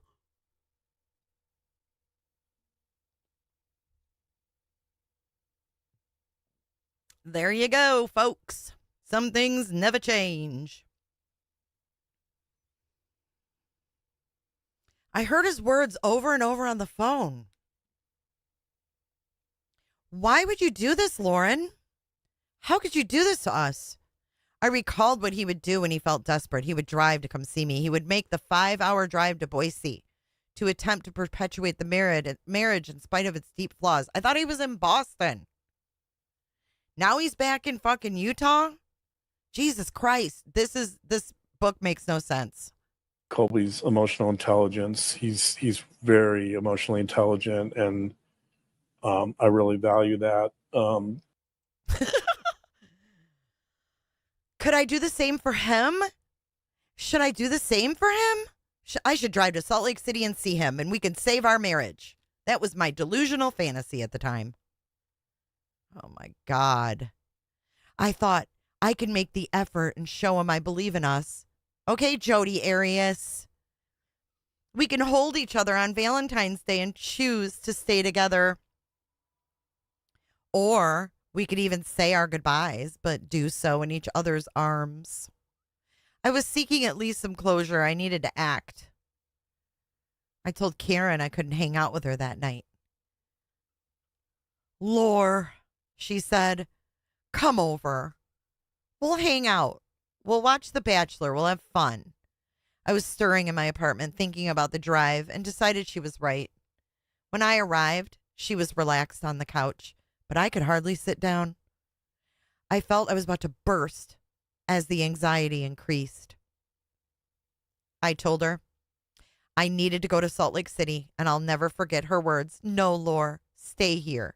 You're wasting your time going there. He'll never change. I was sitting at the edge of the couch. I couldn't lean back, and I finally realized I had made up my mind to drive the 5 hours to Salt Lake City, and no one could convince me otherwise. I was desperate and vulnerable, and I needed to know if I made the right decision. After all this, Karen had to fucking drag her to the fucking courthouse to get her to sign those goddamn papers. Now she's over at Karen's saying, I'm going, I'm driving. Oh, my God. If I was Karen, I would have said, don't let the fucking door hit you where the good Lord split you.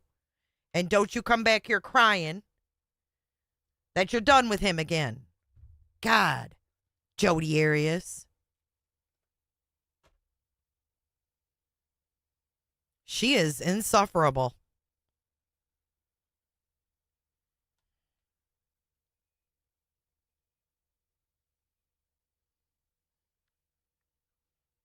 Karen, I'm going. I'm leaving. I have to figure things out. She thought I was crazy. I felt crazy. I wasn't packed. It was 7 p.m. on Valentine's Day. I jumped in my Honda Civic without planning or thought and started to drive.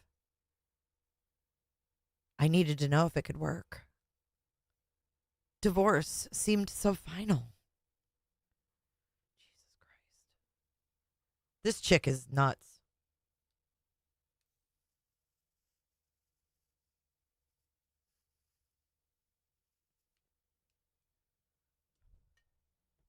As I drove, I was shaking, but I was determined. I questioned when I should call and let him know that I was coming, or if I should just show up on his apartment steps. This is fucking Jodi. This is Jodi. She signs the divorce papers, and then she gets in the fucking car, and she's driving 5 hours to him overnight, or in the nighttime. It just occurred to me he wouldn't want me to come visit because of all he said on the phone yesterday. He knew we could have made it work. He loved me. He felt I was throwing something important away. He didn't want the divorce. All these words kept going through my head. I couldn't drive fast enough. Did you wear a diaper, Lauren? I had to prove to him that I believed in us too. And that I was sorry. I wanted him to know that there was still a chance that we could stop the divorce papers if that is what he really wanted. 2 hours into the Valentine's night drive, I passed Twin Falls, Idaho. I decided to call him. I decided to let him know I was on my way. I called and he answered. I wanted to tell you something, I started. I am driving to Salt Lake right now to see you. I must see you. I am so sorry. What? No, I will not allow that. Turn around right now. But I'm almost halfway there, I pleaded. Why would you come? You left me. You finalized our divorce. Turn around right now. The divorce still hasn't been finalized tonight. I thought we could see each other and talk and hold each other. Absolutely not, Lauren. I will not allow it. Turn around right now. But please. I was frantic. I thought maybe. He immediately cut me off, and the determination in his voice was so clear. Absolutely not. I will not allow it. You must turn around right now. I knew he meant it. I knew he liked surprises, but only when he was orchestrating them. This wasn't his show. I drove to the next exit and turned around. I started the 2.5-hour drive back to Boise. It was almost 10 p.m. and I was lonelier now than when I had left.